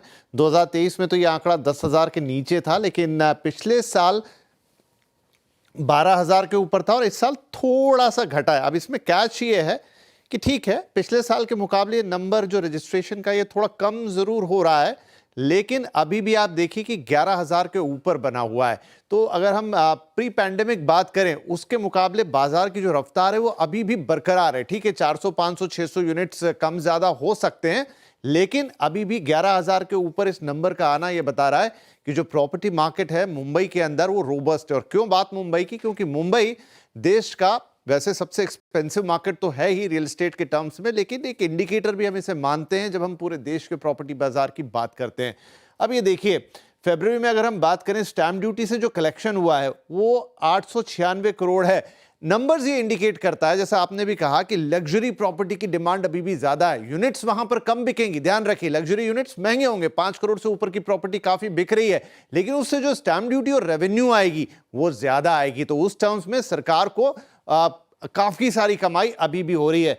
रोजाना 412 प्रॉपर्टी रजिस्ट्रेशन एवरेज है, 412 का एक एवरेज निकल के आ रहा है, विच इज गुड। किसी भी महीने के लिए अगर 400 प्लस में प्रॉपर्टी रजिस्ट्रेशन आ रहे हैं तो हेल्दी मार्केट का साइन है। टिकट साइज जिसकी आपने बात की 5 करोड़ प्लस में 15% की ग्रोथ है, यानी अभी भी लग्जरी प्रॉपर्टी को खरीदने की जो चाहत है वो बरकरार है। 5 करोड़ तो खैर एक बिल्कुल ही ऊपर का सेगमेंट हो गया, लेकिन उससे नीचे भी आप 2 करोड़ और 5 करोड़ के बीच वाली प्रॉपर्टी पकड़ें, 5 करोड़ के ऊपर वाली प्रॉपर्टी पकड़ें तो 15% का जम है। लेकिन दूसरा नंबर देखिए, 50 लाख से कम वाले यूनिट 19% का डिक्लाइन है ईयर ऑन ईयर। ये इंडिकेट कर रहा है कि लोग बड़े घर चाह रहे हैं, थोड़े एक्सपेंसिव, वेल फर्निश्ड, अच्छी सोसाइटी विद अलग अलग सुविधाएं वाले घर चाह रहे हैं। तो ये मुंबई का मार्केट इंडिकेट आपको कर रहा है। पूरी कैटेगरी भी देखिए, यहाँ रजिस्ट्रेशन की दे रखी है। 50 लाख से कम वालों में डिक्लाइन अलग दिख रहा है, लेकिन जो 5 करोड़ वाले हैं 4 से बढ़कर 5% हो गया, 2 से 5 करोड़ में 13 से 14% हो गया। एक और बात मैं आपको बता दूं कि मेजॉरिटी ऑफ जो सेल्स आते हैं यहाँ पे वो 50 लाख से ऊपर और 2-2.5 करोड़ के बीच में आते हैं। करीब 56 से 60% ओवरऑल टोटल सेल्स का फरवरी में मैं अगर आपको बताऊं तो वो इसी ब्रैकेट में आया है। कुछ और फिगर्स यहां पे देख लेते हैं। इंटरेस्टिंग एक चीज और भी हुई है, मुंबई में इस वक्त काफी सारा इंफ्रास्ट्रक्चर डेवलपमेंट हो रहा है, उससे थोड़ा सा शिफ्ट आया मार्केट में। वेस्टर्न सबब सबसे ज्यादा सेल करते थे, फरवरी महीने में हम देखेंगे कि वो सेल्स थोड़ी सी शिफ्ट हो गई है सेंट्रल सबब्स की तरफ और थोड़ी आके चली गई है वो साउथ बॉम्बे की तरफ, जहां पर मेजॉरिटी ऑफ प्रोजेक्ट्स ने अपना असर दिखाना शुरू कर दिया है। कनेक्टिविटी शहर की बेहतर हुई है और उसी वजह से प्रॉपर्टी मार्केट में थोड़े से जो माइक्रो मार्केट के शिफ्ट्स हैं वो भी आपको देखने को मिल रहे हैं। तो ओवरऑल ये पिक्चर फरवरी की बन के आ रही है मुंबई के प्रॉपर्टी मार्केट के लिए। जी हाँ, विपिन जी की बातें सुन के मेरे को एक बड़ा अच्छा एहसास हुआ कि हम कितने गरीब हैं, और विपिन जी दोबारा दिल्ली मुंबई क्यों नहीं छोड़ रहे हैं हमें मालूम चल गया, और श्रेया मुंबई क्यों चले गए ये भी मालूम चल गया। दीपाली गलत तो नहीं कर रहा हूं मैं? बिल्कुल। लेकिन वीरू भाई इसमें ना दिल्ली की रिपोर्ट शामिल नहीं है। इस समय जो सबसे ज्यादा इंक्रीमेंटल प्राइस की वैल्यू है ना वो दिल्ली मार्केट से आ रही है, वो मुंबई से नहीं आ रही है। अब जनाब एक घर है, अब उसकी इंक्रीमेंटल वैल्यू देख लो चाहे कुछ वैल्यू देख लो, अब या तो रह लें या बेच लें, दो में से एक ही काम होगा जी। महंगे घर आपके 5 करोड़ की बात नहीं, मैं बताऊँ, मैं 2018 की बात बता रहा हूँ। मैं एयरपोर्ट से जब लैंडिंग करके मैं जा रहा था वर्ली की तरफ, तो दीपाली उस टाइम की बता रहा हूँ मैं, वहाँ पे लिखा था कि 2 BHK इन ओनली 2.5 करोड़। तो भाई दिल्ली के हिसाब से तो वो प्राइस बहुत ज़्यादा, तो मुझे लगा ये ऐड गलत लिखा है, ओनली 2 BHK इन 2.5 करोड़। मेरे ख्याल से उसको ऐसे लिखना चाहिए था, बट अब तो खैर प्राइसिंग बहुत आगे चली गई है। बट अब एक काम करते हैं, दीपाली से बात करते हैं, क्योंकि एक प्राइस डैमेज हमने रियल एस्टेट एंसिलरी स्पेस में देखा है, चाहे वो आप एशियन पेंट्स लीजिए, बर्जर लीजिए, या फिर आप आइए होम इम्प्रूवमेंट सेगमेंट में। ये स्पेशली दीपाली जो ये अल्ट्राटेक की टिप्पणी थी regarding wires and cable segment में आना, उसने 1-2 दिन में काफ़ी स्ट्रेस इनिशिएट किया इस पूरे स्पेस में। हाउस व्यूज़ क्या हैं और इस प्राइस को कैसे कंसिडर कर रहे हैं हाउस व्यूज़ के मुताबिक? वीरू, इनफैक्ट जब अल्ट्राटेक की खबर आई कि वो केबल्स और वायर सेगमेंट में फोरे कर रहे हैं, उसके बाद जो प्राइस डैमेज हमने देखा वो 2 डर की वजह से देखा। एक तो ये कि अब शायद इस सेगमेंट में जो सप्लाईज है वो तेजी से बढ़ते हुए दिखाई देंगी, प्राइस अग्रेशन देखने को मिलेगा, और इसीलिए हमने डैमेजेस पॉलीकैप के इंडस्ट्री जैसे स्टॉक्स में आते हुए देखे। आज रिकवरी इसलिए बनी है और हाउस व्यूज भी हमारे सामने आए हैं, वो इस वजह से क्योंकि अल्ट्राटेक ने जो अपनी कॉमेंट्री है, जो अपने बिजनेस प्लान है वो शेयर किए हैं, और उसके बाद ये रिपोर्ट्स आती हुई दिखाई दी है। ऑल्दो इन रिपोर्ट्स में फिर चाहे वो जेफरीज की बात करें या यूबीएस की बात करें जो पॉलीकैप पर आई हैं, दोनों ने ही अपनी बाय रेटिंग तो रिटेन की है, लेकिन प्राइस टारगेट जो है उनको कट किया है, उसके पीछे भी रीजन है। तो एक एक करके बताते हैं। पहले जेफरीज की बात करें तो उनका मानना यह है कि अल्ट्राटेक के आने से कोई असर नहीं पड़ेगा कंपनी की परफॉर्मेंस में। FY25 से लेकर FY27 में स्ट्रॉन्ग सेल्स ग्रोथ रह सकती है। इनफैक्ट कंपाउंडेड एनुअल ग्रोथ 22% से लेकर 28% रहने की पॉसिबिलिटी है, और ये ग्रोथ कहाँ से आएगी? केबल्स एंड वायर बिजनेस से आएगी, नए ऑर्डर्स से आएगी, जो फास्ट मूविंग इलेक्ट्रिकल गुड्स है वहां से ग्रोथ आती हुई दिखाई देगी। ऑल्दो उन्होंने जो टारगेट पी है वो 15% घटाया है, और अगर आप टारगेट देखेंगे तो उसको भी कट किया है। 7700 के प्रीवियस टारगेट्स थे, लेकिन अब पॉलीकैप का मानना है कि 6485 तक के लक्ष्य के लिए स्टॉक को लिया जा सकता है। तो बाय रेटिंग तो रिटेन की है, क्योंकि कहीं ना कहीं उनको आशंका यह है कि FY27 के बाद से कंपटीशन इंटेंसिफाई होगा, जो कि आगे परफॉर्मेंस पर इंपैक्ट डाल सकता है, इसीलिए इन प्राइस टारगेट्स को कट किया गया है। वहीं अगर यूबीएस की बात करें तो यूबीएस का कहना यह है कि अल्ट्राटेक ने जो एंट्री हो रही है वो अपने सीमेंट बिजनेस को सपोर्ट सपोर्ट करने के लिए कर रहे हैं वो। ऐसा नहीं है कि अल्ट्राटेक के आने से कोई बहुत ज़्यादा सप्लाईज बढ़ जाएंगी या प्राइस अग्रेशन हो जाएगा। इसीलिए उनका मानना भी है कि जो मीडियम टर्म आउटलुक है वो तो हेल्दी है, लेकिन शायद FY30-31 के बाद जब अल्ट्राटेक केपेक्स प्लान कर रहा है तब शायद इम्पैक्ट आ सकता है। तो इसीलिए यूबीएस ने भी इस राइजिंग कॉम्पिटिशन को ध्यान में रखते हुए बियॉन्ड 2027 बाय रेटिंग तो मेंटेन की है पॉलीकैब पे, लेकिन टारगेट्स को कट किया है और इसीलिए जो टारगेट्स है वो 9000 से घटाया है यूबीएस ने, और अब जो नया टारगेट है वो 7700 का है पॉलीकैब में। तो नियर टर्म चिंता नहीं है, बट 2-3 साल बाद शायद चिंताएं दिख रही हैं, इसीलिए टारगेट्स कम किए हैं, रेटिंग मेंटेन की है बाय की। प्राइस कट्स देखे भी हमने सेगमेंट पे, जैसे कि अभी दीपाली पॉलीकैब का जिक्र कर रही थी। Look at Polycab and let's compare versus all time high. Polycab 4836 पे ट्रेड कर रहा है, ऑल टाइम हाई है इसका करीब 7600, यानी सिवियर प्राइस डैमेज करीब कितना हो गया मेरे 5 से 6, 6 से 7, 26 और 2800 रुपये का price damage. Look at astral को लेके आइए, और एस्ट्रल में आप समझ लीजिएगा कि प्राइस डैमेज कितना है, हाफ हो गया स्टॉक, 50% ऊपर से उड़ गया।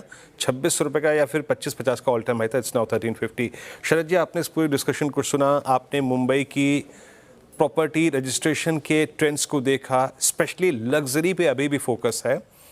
आपका व्यू कंसिडरिंग दिस फैक्ट, तमाम रियल स्टेट पे और रियल जिले पे, दो अगर आपको पिक बोलूँ मैं यहाँ पे स्टॉक्स पिक करने के लिए, वो कौन से होंगे? देखिए, व्यू तो हमारा भी पॉजिटिव है, लेकिन शायद फ्रंटलाइन स्टोरीज में जो वैल्यूएशंस है वो बहुत ज़्यादा स्कोप नहीं छोड़ती हैं। तो अगर मुझे 2 स्टॉक पिक करने हो तो मुझे लगता है एक होगा कीस्टोन रियल्टर्स, वहाँ में लगता है करेक्शन काफ़ी डीप आई है और वैल्यूएशन कंफर्ट है। शायद मैंने आपके चैनल पे रिकमेंड भी किया है, तो मुझे लगता है एक वो, और दूसरा आपके शायद दिल्ली एनसीआर रीजन में सिग्नेचर ग्लोबल, वो भी एक बढ़िया बेट है। थोड़ी बहुत करेक्शन वहाँ भी आई है, बट जिस टाइप की ग्रोथ ट्रैजेक्टरी वहाँ है, मुझे लगता है ये दोनों कंपनीज में काफ़ी बढ़िया ट्रैक्शन रहनी चाहिए आने वाले समय में। बाजार अभी थोड़ा सा डामाडोल है, इसलिए थोड़ा करेक्शन ज़्यादा है, बट जैसे जैसे बाजार रिकवर होता है मुझे लगता है ये 2 स्टॉक्स में काफ़ी बढ़िया आउट परफॉर्मेंस आपको देखने मिल सकती है। ठीक है, ये 2 स्टॉक कीस्टोन और सिग्नेचर ग्लोबल अभी फिलहाल शरद जी को पसंद आ रहे हैं। अगर हालांकि हम लग्जरी की बात कर रहे थे, फ्लैट्स की बात कर रहे थे, और लिविंग ऑफ स्टैंडर्ड भी बढ़ा है लोगों का, लेकिन अगर किससे पूछूं मैं सवाल, चलिए कविता जी आप बताइए, लोधा या डीएलएफ, कोई एक चूज करना हो तो आप क्या चूज करेंगे?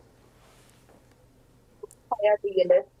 तो अगर प्राइस परफॉर्मेंस देखें तो लोधा एज ऑफ नाउ, दोनों ही अगर आप देखें, लोधा अपने सारे एवरेजेस के नीचे ट्रेड कर रहा है।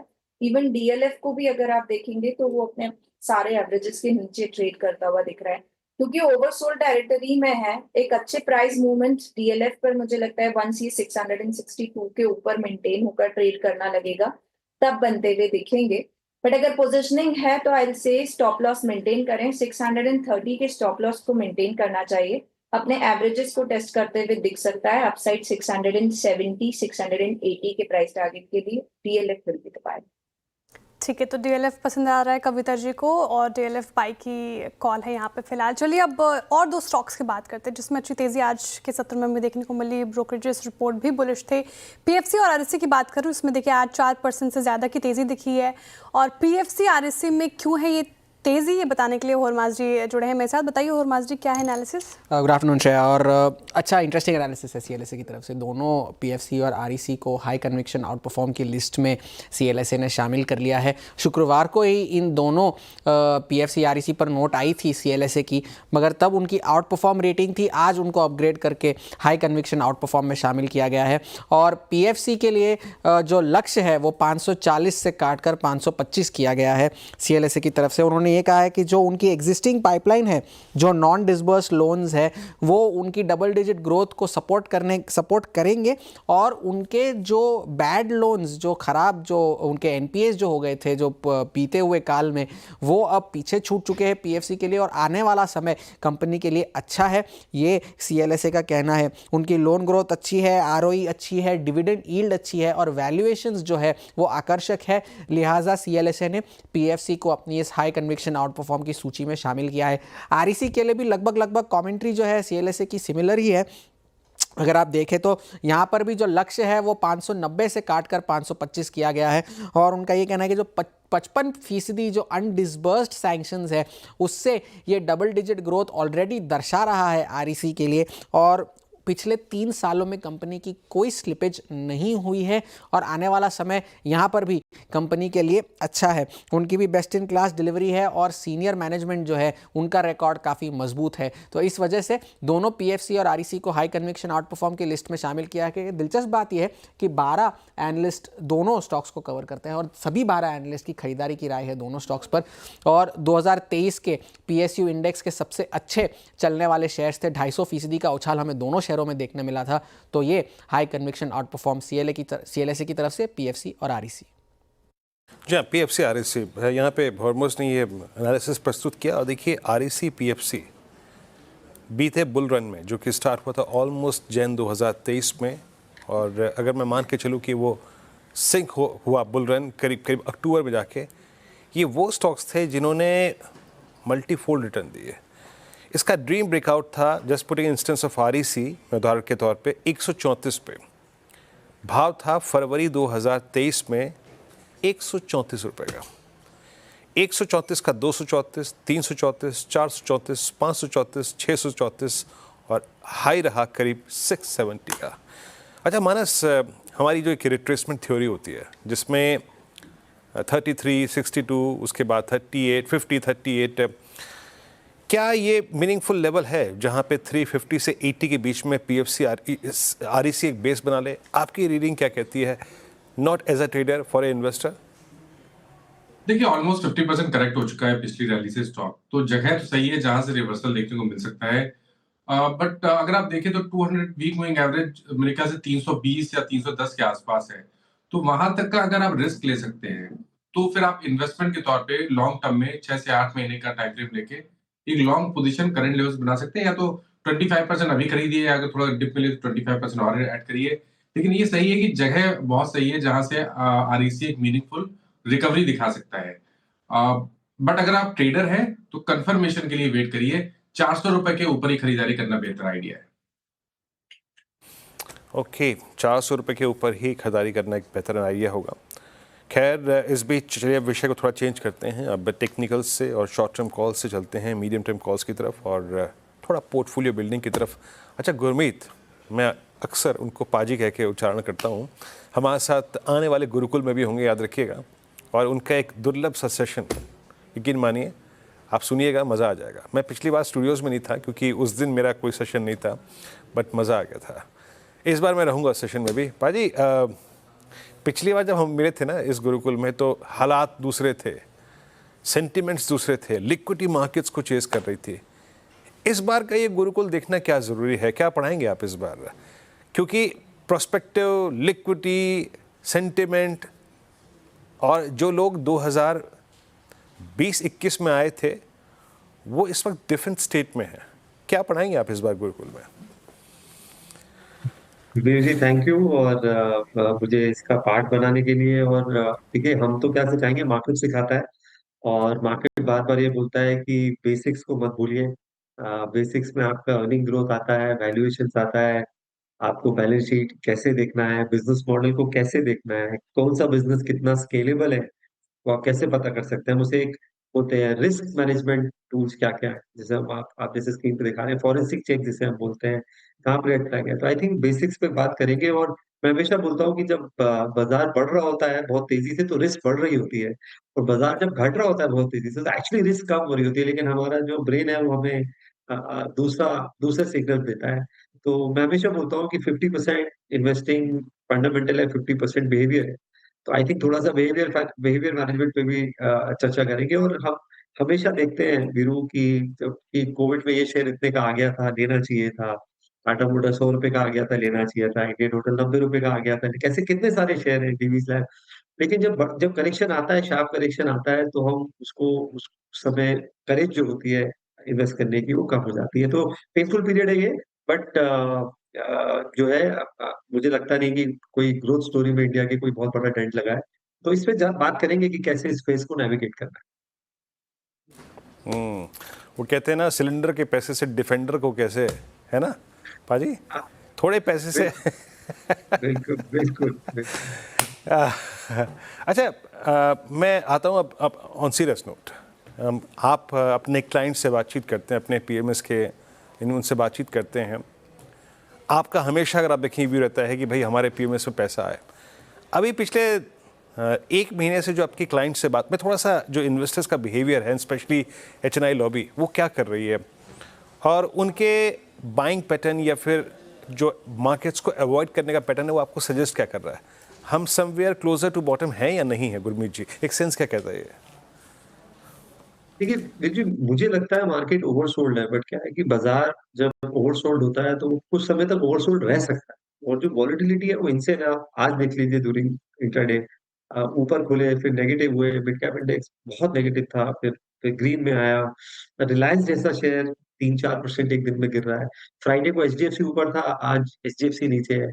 तो मुझे लगता है वोलेटिलिटी बहुत ज्यादा है, और एक होता है बड़ा करेक्शन, जैसे कोविड में आया था या रशिया यूक्रेन में आया था कि बाजार 4-5 दिन में ही बहुत सारा गिर गया। एक होता है ग्राइंडिंग स्लो करेक्शन और टाइम करेक्शन, मतलब वो हर महीने आपको स्लो कट दे रहा है। आई थिंक ये वाला करेक्शन इसलिए बहुत ज्यादा पेनफुल है क्योंकि ये बहुत लंबा चल गया है, 5-6 महीने हो गए हैं, और बहुत ग्राइंडिंग रहा है, स्पेशली जो लास्ट 2 हफ्ते रहे हैं बहुत ही ब्रूटल रहे हैं। क्योंकि क्या होता है जब आप 10-15% डाउन होते हो और 10% जब उसके ऊपर डाउन होते हो तो वो ज्यादा हिट करता है।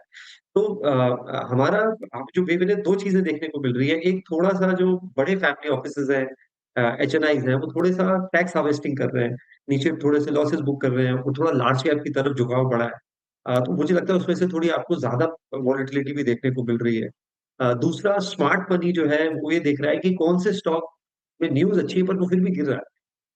तो जहाँ रिजल्ट अच्छे आए हैं, वैल्यूएशन रीज़नेबल है, बट स्टॉक गिर रहा है। जैसे अभी आप फरवरी के ऑटो नंबर देखिए, आइशर और एमएनएफ के नंबर बहुत अच्छे आए हैं, दिख रहा है ट्रैक्टर सेल अच्छी है, वॉल्यूम ग्रोथ दिख रहा है, वैल्यूएशन रीज़नेबल है, बट स्टॉक ने अंडर परफॉर्म किया है।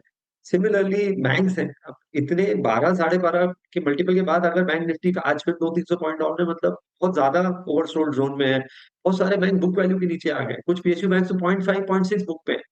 तो तो आपको ये देखना है कि कहाँ वैल्यूएशंस जो है रीज़नेबल है और कहाँ न्यूज़ अच्छी है, बट अगर स्टॉक अच्छा नहीं कर रहा है। आई थिंक ये पहला पॉकेट है जहाँ पे फोकस करना चाहिए, और अगर बहुत ज़्यादा डर लग रहा है और परेशान, तो कई बार हम कहते हैं कुछ मत करिए, कुछ टाइम के लिए कुछ ना करना सबसे अच्छा डिसीजन। कुछ ना करना कुछ समय के लिए वाक़ई, आई मीन मेरे बहुत सारे मित्रगण ऐसे हैं, चाहे वो पीएमएस तो नहीं, मतलब फंड मैनेज जो करते हैं, उन्होंने पाजी बहुत दिनों पहले सिस्टम बंद कर दिया था। एक होती है ना लॉन्ग ओनली अप्रोच कि हम डिप पे ही बाय करेंगे और लॉन्ग को हेज कर लेंगे, उन्होंने काफ़ी समय सिस्टम बंद कर दिए थे पहले। अच्छी बात है खैर। अच्छा, अब आते हैं सीक्वेंस ऑफ इवेंट्स पे। कुछ इवेंट्स जो पिछले 20-1 दिन में हुए गुरमीत जी, उसमें ईवी को लेके बहुत चर्चा हुई। फिर आपने सुबह सुबह सेल्स फिगर्स भी देखे होंगे, टू व्हीलर्स के नंबर काफ़ी ख़राब रहे, मारुति का केस, टाटा मोटर्स का केस, एमएनएम के नंबर्स बहुत स्ट्रॉन्ग रहे, और आप एमएनएम को देख भी रहे हैं कि वो देश के दूसरे नंबर के पोजीशन पे आ चुकी है पैसेंजर व्हीकल सेगमेंट में। आपका ऑटो में इस वक्त व्यू क्या है? कुछ ऐड किया आप लोगों ने? हमने पोर्टफोलियो में एमएनएम ऐड किया है जी, क्योंकि नंबर बहुत शानदार आ रहे हैं, गाइडेंस बहुत अच्छी है, और करीबन अगर आप देखें 3300 रुपए से लगभग 2500 रुपए आ गया है, तो करेक्शन भी करीबन 20-25% आया है, जबकि निफ्टी 15-16% डाउन है। और इसमें तो जब आपका अर्निंग बढ़ता है और प्राइस नीचे आता है तो वैल्यूएशन रीजनेबल हो जाता है। हमने उनो मिंडा ऐड किया है। तो हम वो ऑटो देख रहे हैं जिसपे यूरोप का एक्सपोजर कम है, जहाँ पे टैरिफ का इम्पैक्ट थोड़ा कम पड़ेगा।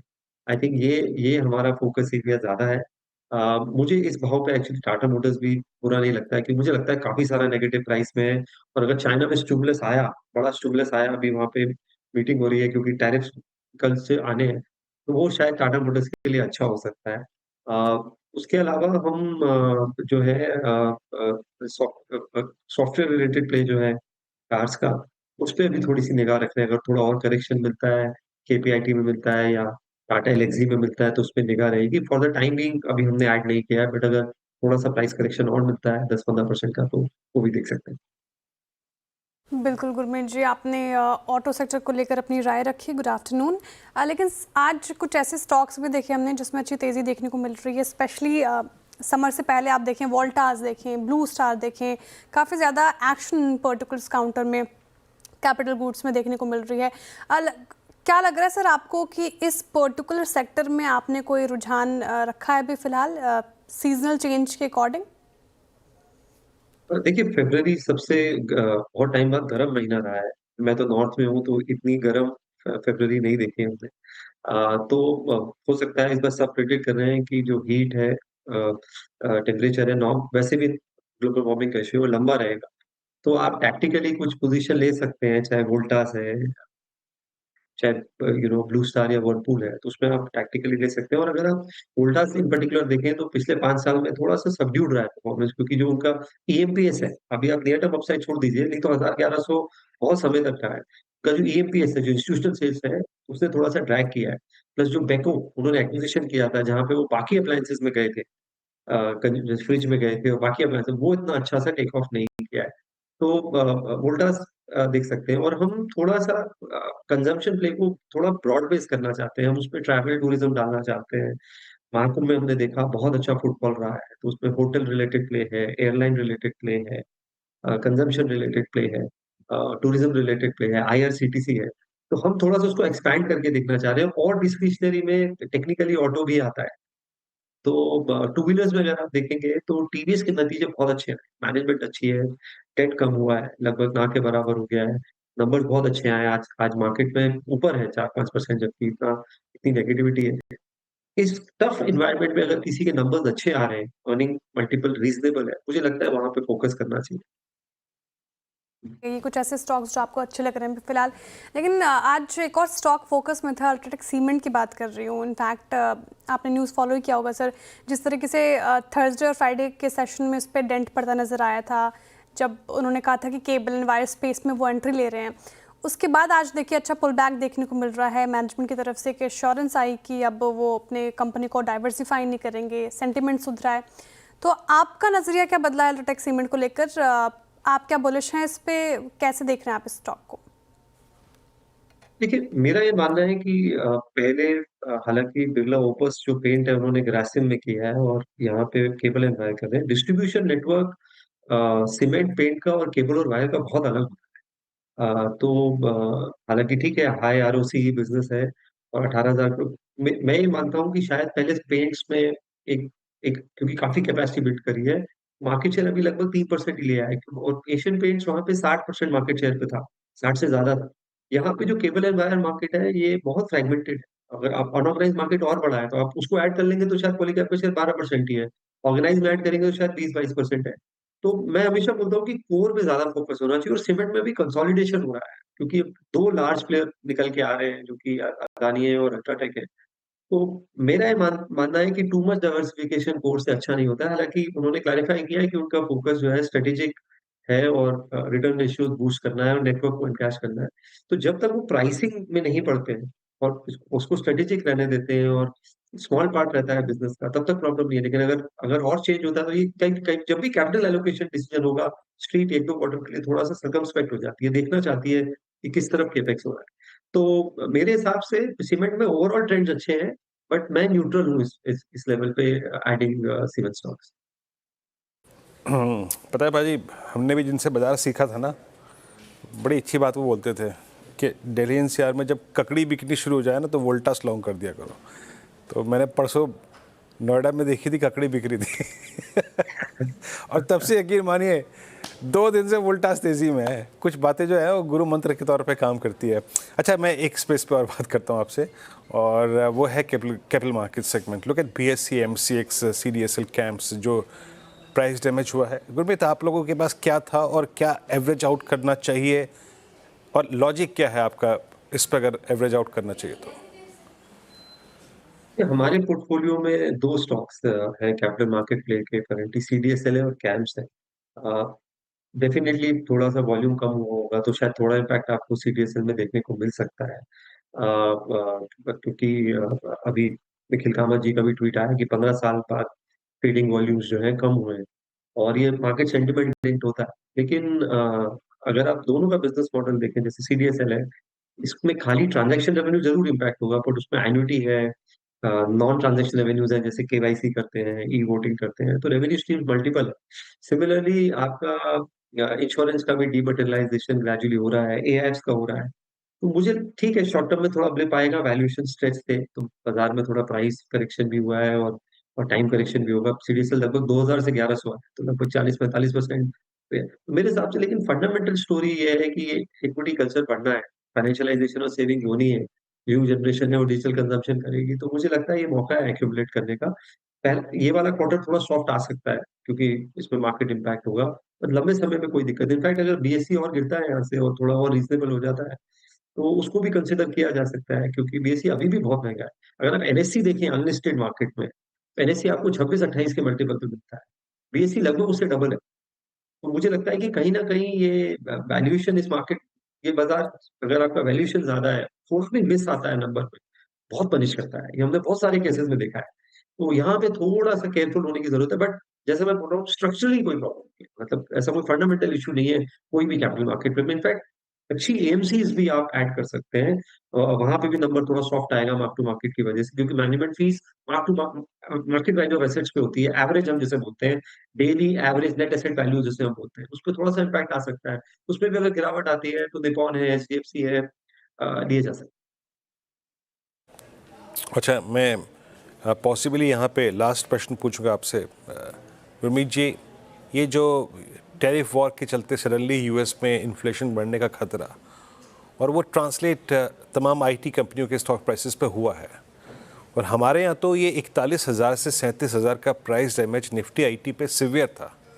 मतलब 4 दिन के अंतराल में प्राइस डैमेज हुआ है। ये फॉल आपको लगता है कि बहुत लॉजिकल था, और अगर था तो क्या आईटी पर अप्रोच रखें इस वक्त, एंड स्पेशली वो जो सिर्फ 2-3 दिन के अंतराल में लार्ज कैप आईटी में डैमेज हुआ है, क्या उसको बाय करना चाहिए? मुझे लगता है आईटी को सेफ हेवन मान के हम चल रहे थे कि यूएस अच्छा करेगा, डिस्क्रिशनरी स्पेंडिंग बढ़ेगी। तो जैसे ही यूएस का डेटा सॉफ्ट आया, जॉब डेटा सॉफ्ट आया, जीडीपी आंकड़े सस्ता, इन्फ्लेशन ऊपर आई, तो मार्केट को कहीं न कहीं लगा कि अगर यूएस में स्टैग्फ्लेशन हुआ, तो टेक स्पेंडिंग में एक्चुअली फ़र्क पड़ सकता है, और इसलिए इमीडिएट आपको नी-जर्क रिएक्शन देखने को मिला। इनफैक्ट इस करेक्शन के बाद भी अगर आप देखेंगे व्यू, निफ्टी आईटी इंडेक्स 26-27 के पी पे है। तो और आपका ग्रोथ है वो सिंगल डिजिट है। तो बट क्योंकि आरओईज़ अच्छे हैं, कैश है पोर्टफोलियो में, और थोड़ी विजिबिलिटी है कि डिसरप्शन कम होगा और थोड़ा डॉलर का इम्पैक्ट आएगा। वेज इन्फ्लेशन अब है नहीं, एट्रिशन इश्यू सॉल्व हो गए। आईटी पे मैं न्यूट्रल हूँ, सिलेक्टिवली आप लार्ज कैप आईटी ऐड कर सकते हैं। मुझे लगता है एचसीएल टेक वैल्यूएशन बहुत रीज़नेबल है। इन्फोसिस और टीसीएस में भी वैल्यूएशन मुझे लगता है इस लेवल पे रीज़नेबल है। तो पोर्टफोलियो का थोड़ा बहुत होना चाहिए large cap IT. Bigger play आपको मिलेगा अगर कोई मिड कैप आईटी में अच्छा करेक्शन आता है। परसिस्टेंट में मान लीजिए यहाँ से अच्छा करेक्शन आता है, या जो अच्छे आईटी है जहाँ अभी भी 20% ग्रोथ, 15-20% ग्रोथ आपको दिख रही है, अगर वहाँ पे प्राइस करेक्शन आता है तो मैं वहाँ पे ज़्यादा कीन रहूँगा। लार्ज कैप आईटी एक तरीके से डिफेंसिव स्पॉट होना चाहिए पोर्टफोलियो का, कि ये स्टेडी रहेगा और शायद हाई अर्ली डिजिट या हाई सिंगल डिजिट रिटर्न देगा पोर्टफोलियो को, और पोर्टफोलियो को स्टेडी रखेगा। ठीक है गुरमीत जी, मेरी तरफ से भी आखिरी सवाल आपके लिए। जैसे हैवी वेटेड स्टॉक्स की बात कर रहे हैं हम, रिलायंस, एचडीएफसी बैंक लूजर्स में शामिल है। स्पेशली रिलायंस की बात अगर मैं करूं तो अपने पीक से 28% तक करेक्ट हो चुका है, नया उसने 52 वीक लो लगाया है, और इनफैक्ट कोविड के बाद से आप देखें तो उसने 200 वीक मूविंग एवरेज के बिलो आ गया है ये। लेकिन सर, इस पे आपका क्या व्यू है? क्या आपको लगता है कि जिस तरीके से इसमें गिरावट देखने को मिल रही है तो अभी फ्रेश खरीदारी कर सकते हैं? हालांकि एक डिस्क्लेमर मेरी तरफ से कि रिलायंस हमारी पेरेंट कंपनी है, तो कोई भी खरीद फरोख्त करनी हो तो अपने पर्सनल एडवाइजर की सलाह के साथ ही ऐसा करें। लेकिन गुरमीत जी, आपकी राय क्या है इस पर्टिकुलर काउंटर पर? देखिए, रिलायंस मुझे ऐसा लगता है कि काफ़ी अच्छे वैल्यू ज़ोन में है, और इस साल मल्टीपल इवेंट्स रिलायंस में वैल्यू लॉकिंग आपको देखने को मिल सकती है जियो के आईपीओ के द्वारा। अ, उसके अलावा जो उनका टेलीकॉम में हमने देखा अच्छा कंसोलिडेशन हो रहा है, और लगभग 2.5 पेयर हो गई है इंडस्ट्री, 3 पूरा नहीं है वोडाफोन और बीएसएनएल को अगर आप लें तो डिजिटल बिज़नेस उनका अच्छा शेप अप कर रहा है। थोड़ा-सा जो कैपेक्स किया है उन्होंने, जब भी वो कैपेक्स करते हैं और एग्रेसिव कैपेक्स करते हैं, वो अंडर परफॉर्म करता है। 2012 से 18 में भी हमने देखा। अब जब वो न्यू एनर्जी में कैपेक्स कर रहे हैं, 4 गीगा फैक्ट्रीज़ उन्होंने लगाई हैं, जामनगर में डेटा सेंटर बिल्ड हो रहा है, तो स्टॉक नियर टर्म में अंडर परफॉर्म करता है। बट रिलायंस का ये पैटर्न है, 2-3 साल कंसोलिडेशन होता है, फिर अच्छा करता है। तो मेरे हिसाब से तो बहुत लार्ज कैप में one of the most safe और अच्छा साइड देने वाला स्टॉक है मीडियम टर्म के लिए। तो हमने पोर्टफोलियो में इस गिरावट में पोर्टफोलियो में रिलायंस का वेटेज बढ़ाया है।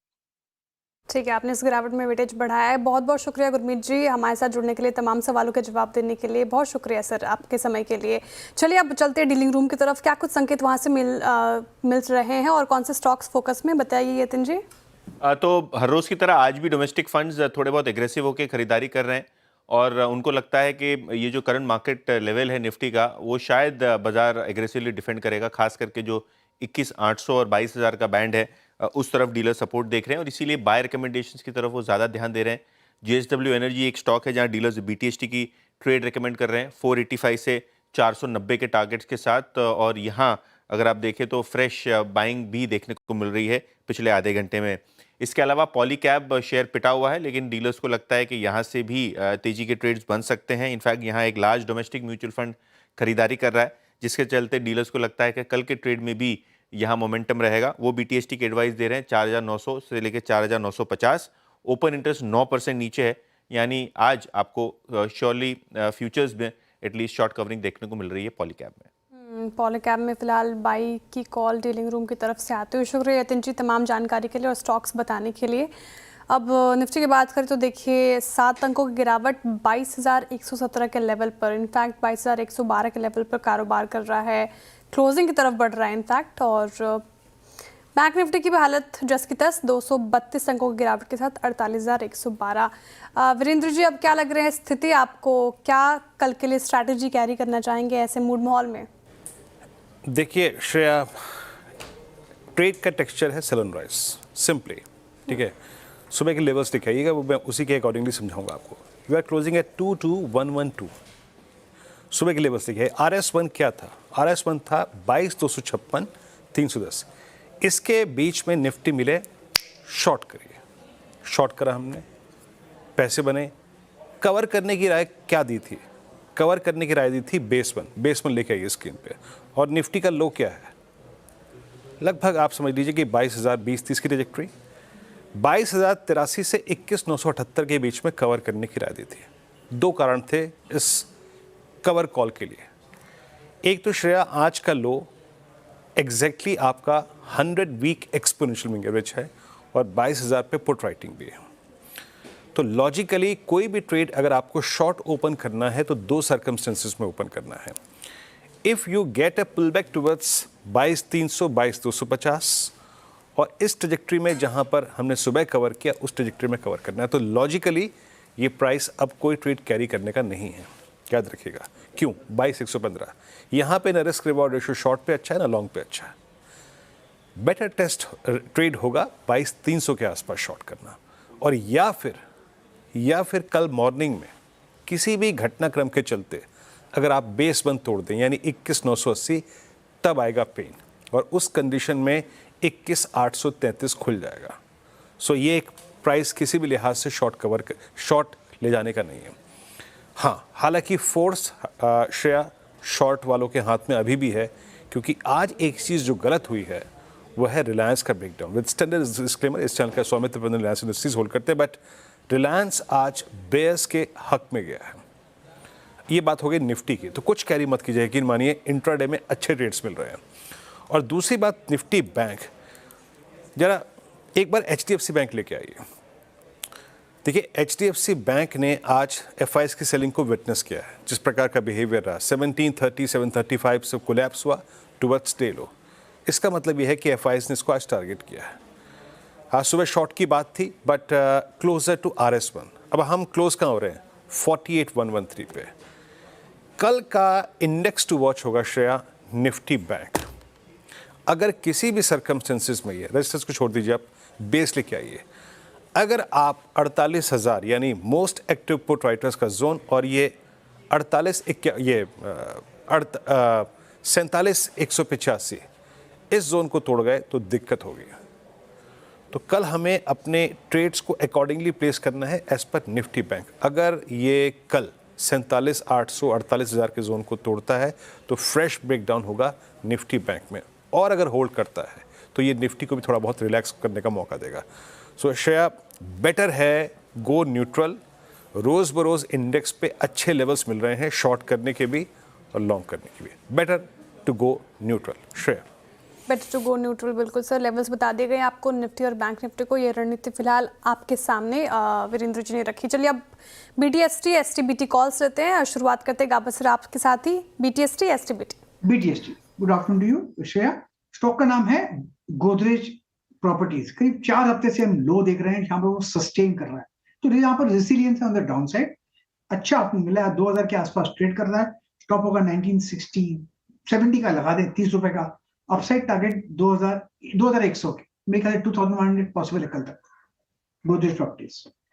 ओके, गोदरेज प्रॉपर्टीज पे एक BTST है बाय ट्रेड और पूरे सेक्टर में आज एक स्ट्रॉन्ग मूव था। मानस आपके कैरी करेंगे? और वीरेन जी, आई थिंक कल्याण ज्वेलर्स यहाँ पर ध्यान दीजिए क्योंकि यहाँ पर ट्रेंड निगेटिव है, फ्रेश ब्रेकडाउन आज चार्ट्स पे देखने को मिला है। आई थिंक पिछले लो को भी स्टॉक ब्रेक कर सकता है, तो कल्याण ज्वेलर्स के फ्यूचर में बिकवाली करने की राय रहेगी।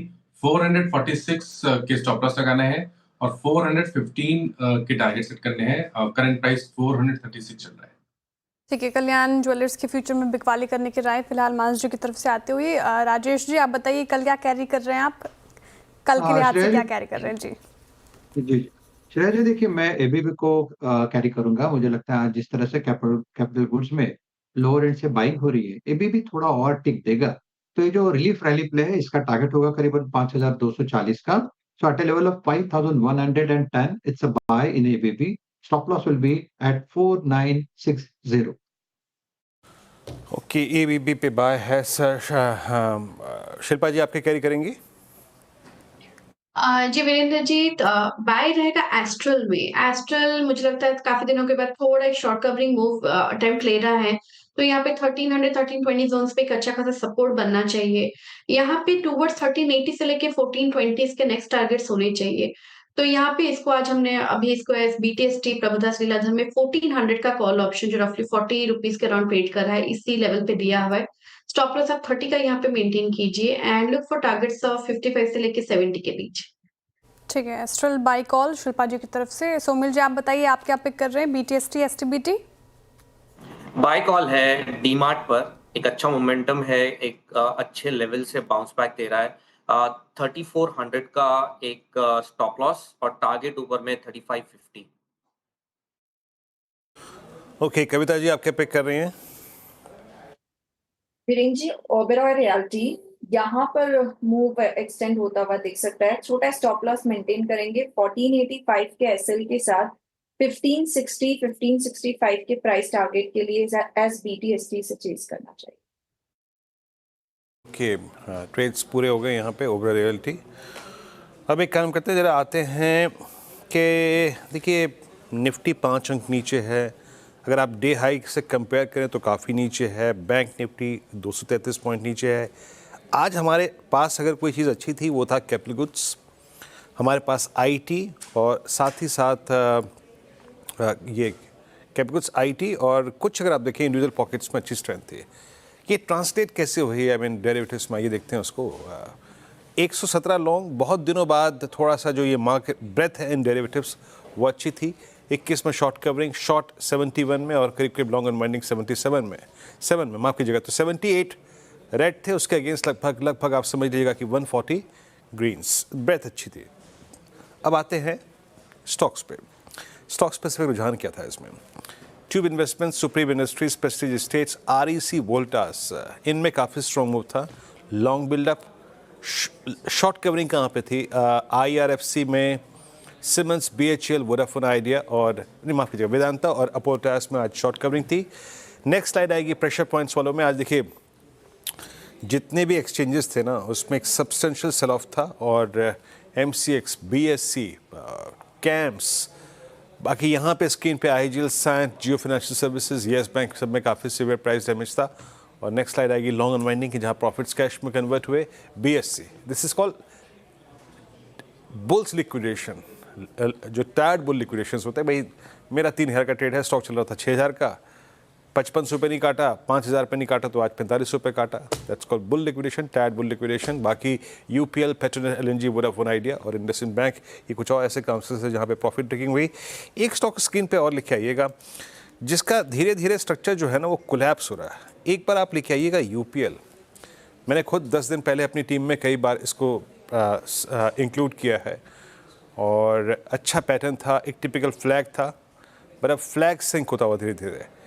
आप क्या कहेंगे शिल्पा जी, आज 20 रेमा के नीचे क्लोज होना, क्या वो बेट्स जो लॉन्ग यहाँ पे थी अब उनको काट लेना चाहिए एक बार के लिए? कॉशियसली थोड़ा सा व्यू होगा आपका यहाँ पर UPL पे? जी बिल्कुल वीरेंद्र जी, हमने जितनी बार भी बात किया था, हमने हमेशा ही मेंटेन किया था कि 620 इसका एक स्टॉप लॉस होगा आपका।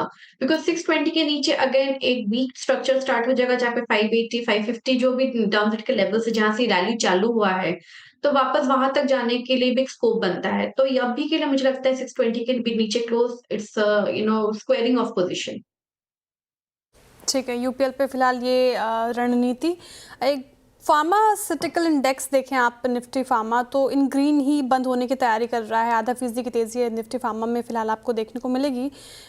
स्टॉक स्पेसिफिक कहीं गम और कहीं खुशी का माहौल देखने को मिल रहा है, लेकिन सन फार्मा एक ऐसा स्टॉक जो डे लो के आसपास क्लोजिंग करने की तैयारी कर रहा है।